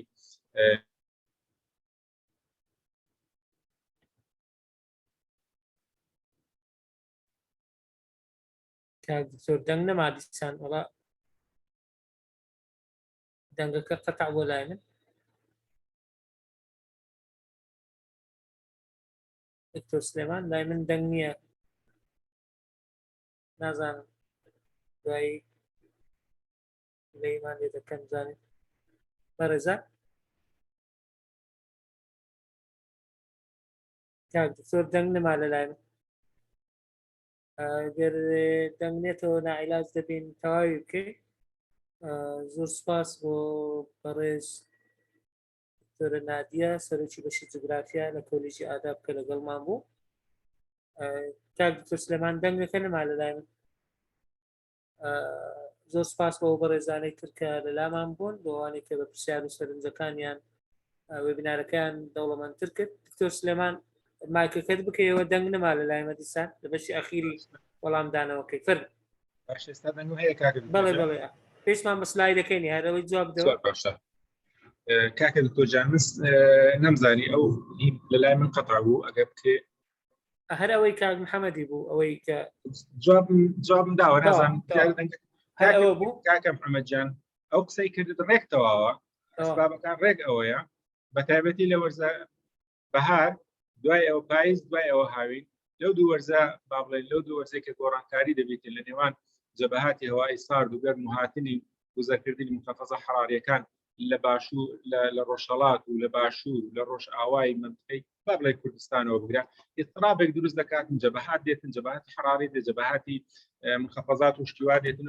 ئەمە ئەو ئیضطراباتانە وا دەکاتن ئەم حاڵەتانە دروستی وە گەورەترین سەرچاوەش ڕاستی جەبهاتی ساردە کاتێک لە دوای مخەفەزاتەوە دێتن ئەم دیاردانەی لێ دەکەویتەوە زۆر سپاس ئاخر کۆمنت لە چاتەکەی نووسرایە دەڵێ ئەگەر ماسکەکە تەڕ بکەیت مەسەر ماسکە یان ئەو دەستڕی کە دەکەوێتە سەر ئایا هیچ کاریگەکی خراپی نابی ئەو خۆڵگارینە لە سەرما و لە فەیسبوکیش کە دانا ئەوە بزانم شتێکی نووسی بوو ئەگەر غەڵەت نەبووم هەر بۆ زانیاری دانا مستەفا دەڵێ کاک زۆر لە شەڕی خەندەقیش خۆڵبارین هەر هەبووە کە بۆ هۆی سەنگەر چۆڵکردنی بێ باوەڕەکان دەڵێ مەبەستمەوە لەوەتی زەوی هەیە ئەو دیاردە هەبووە بەڵام لە هەندێک وڵات و ماوە ڕەنگە زیاد و کەم بکاتن دەکەوێتە سەرەوە هۆکارانەی کە جەنابەت بە وردی باستکردن بەڕاستی کاکە دکتۆر هینداد نەخشەیەکم هەڵواستی نەخشەیەکم عرض کردبوو یعنی ئەمە لە هەموو جیهاندا هەیە یعنی وابزانم ئەمەیە لە هەموو جیهان ئەم دیاردە هەیە باشە ئەمە لە هەموو جیهاندا هەیە ئەمە نەخشەکەیە شوێنێک نییە نەبیتن بەڵام شوێن لە بۆ شوێن جیاوازە شوێن لە بۆ شوێن دەگۆڕێتن ماوە و شوێن بەڵێ بەڵێ قەبارەکەی دووبارە بوونەوەکان فرێکوێنسیەکەی لە شوێنێک لەو شوێنیش بەڵام لە هەموو دنیادا هەیە هەر لە ئەزەلەوەش هەبووە هەر لە ئەزەلەوەشەوە و هەتا دنیاشە هەر دەبینێ هەتا وەکو ئەو ناوچە وشکایی هەبیتن و ئەمانە هەبیتن بەردەوام دەستەکانت خۆش دکتۆر سلێمان زۆر سپاس لە بۆ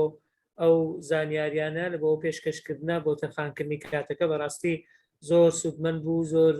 بەسوود بوو دڵنیام خەڵکێکی زۆر سوودی زیاتریشی لەوە دەگرێت ئەمە بەناوی ئەکادمیاوە زۆر سپاس دەکەین زۆر سپاس بۆ ستافی ئەکادمیا کە ماندوو بوون لەگەڵ ئامادەکاریەکان زۆر سپاس بۆ بەشداربوانی بەڕێز کە بە سەرنج و پشارەکانیان زیاتر دەوڵەمەندیان کرد زۆر سپاس بۆ کاک دکتۆر سلێمان ئێمە هیچمان نەماگەر جەنابەت قسەی کۆتایی هەیە کاک دکتۆر زۆر سپاسان دەکەم سپاسی پێگەکەتان دەکەم سەکۆیەکەتان دەکەم کە بوارێکی ڕەسان ئەو بابەتانە بەڕاستی ئەو بابەتەیە عرضی ئەو ڕێزانەوە بکەینەوە هیوادارم توانی سوودێکم گەیاندە بیتن بۆ دەوروبەرە ڕێزم هەیە بۆ تەناب ڕێزم هەیە لەوە برادرانە سپاسیان دەکەم هیوادارم لە ساغ بن تەندروست بن دوور من لە هەموو ناخۆشیەک هەر لە خۆشیدا یەکتری ببینین ڕێزم هەیە لە هەموو لایەکتم شەوتان شاد دەستان خۆش زۆر سپاس بەڕێزان بۆ ئێوەش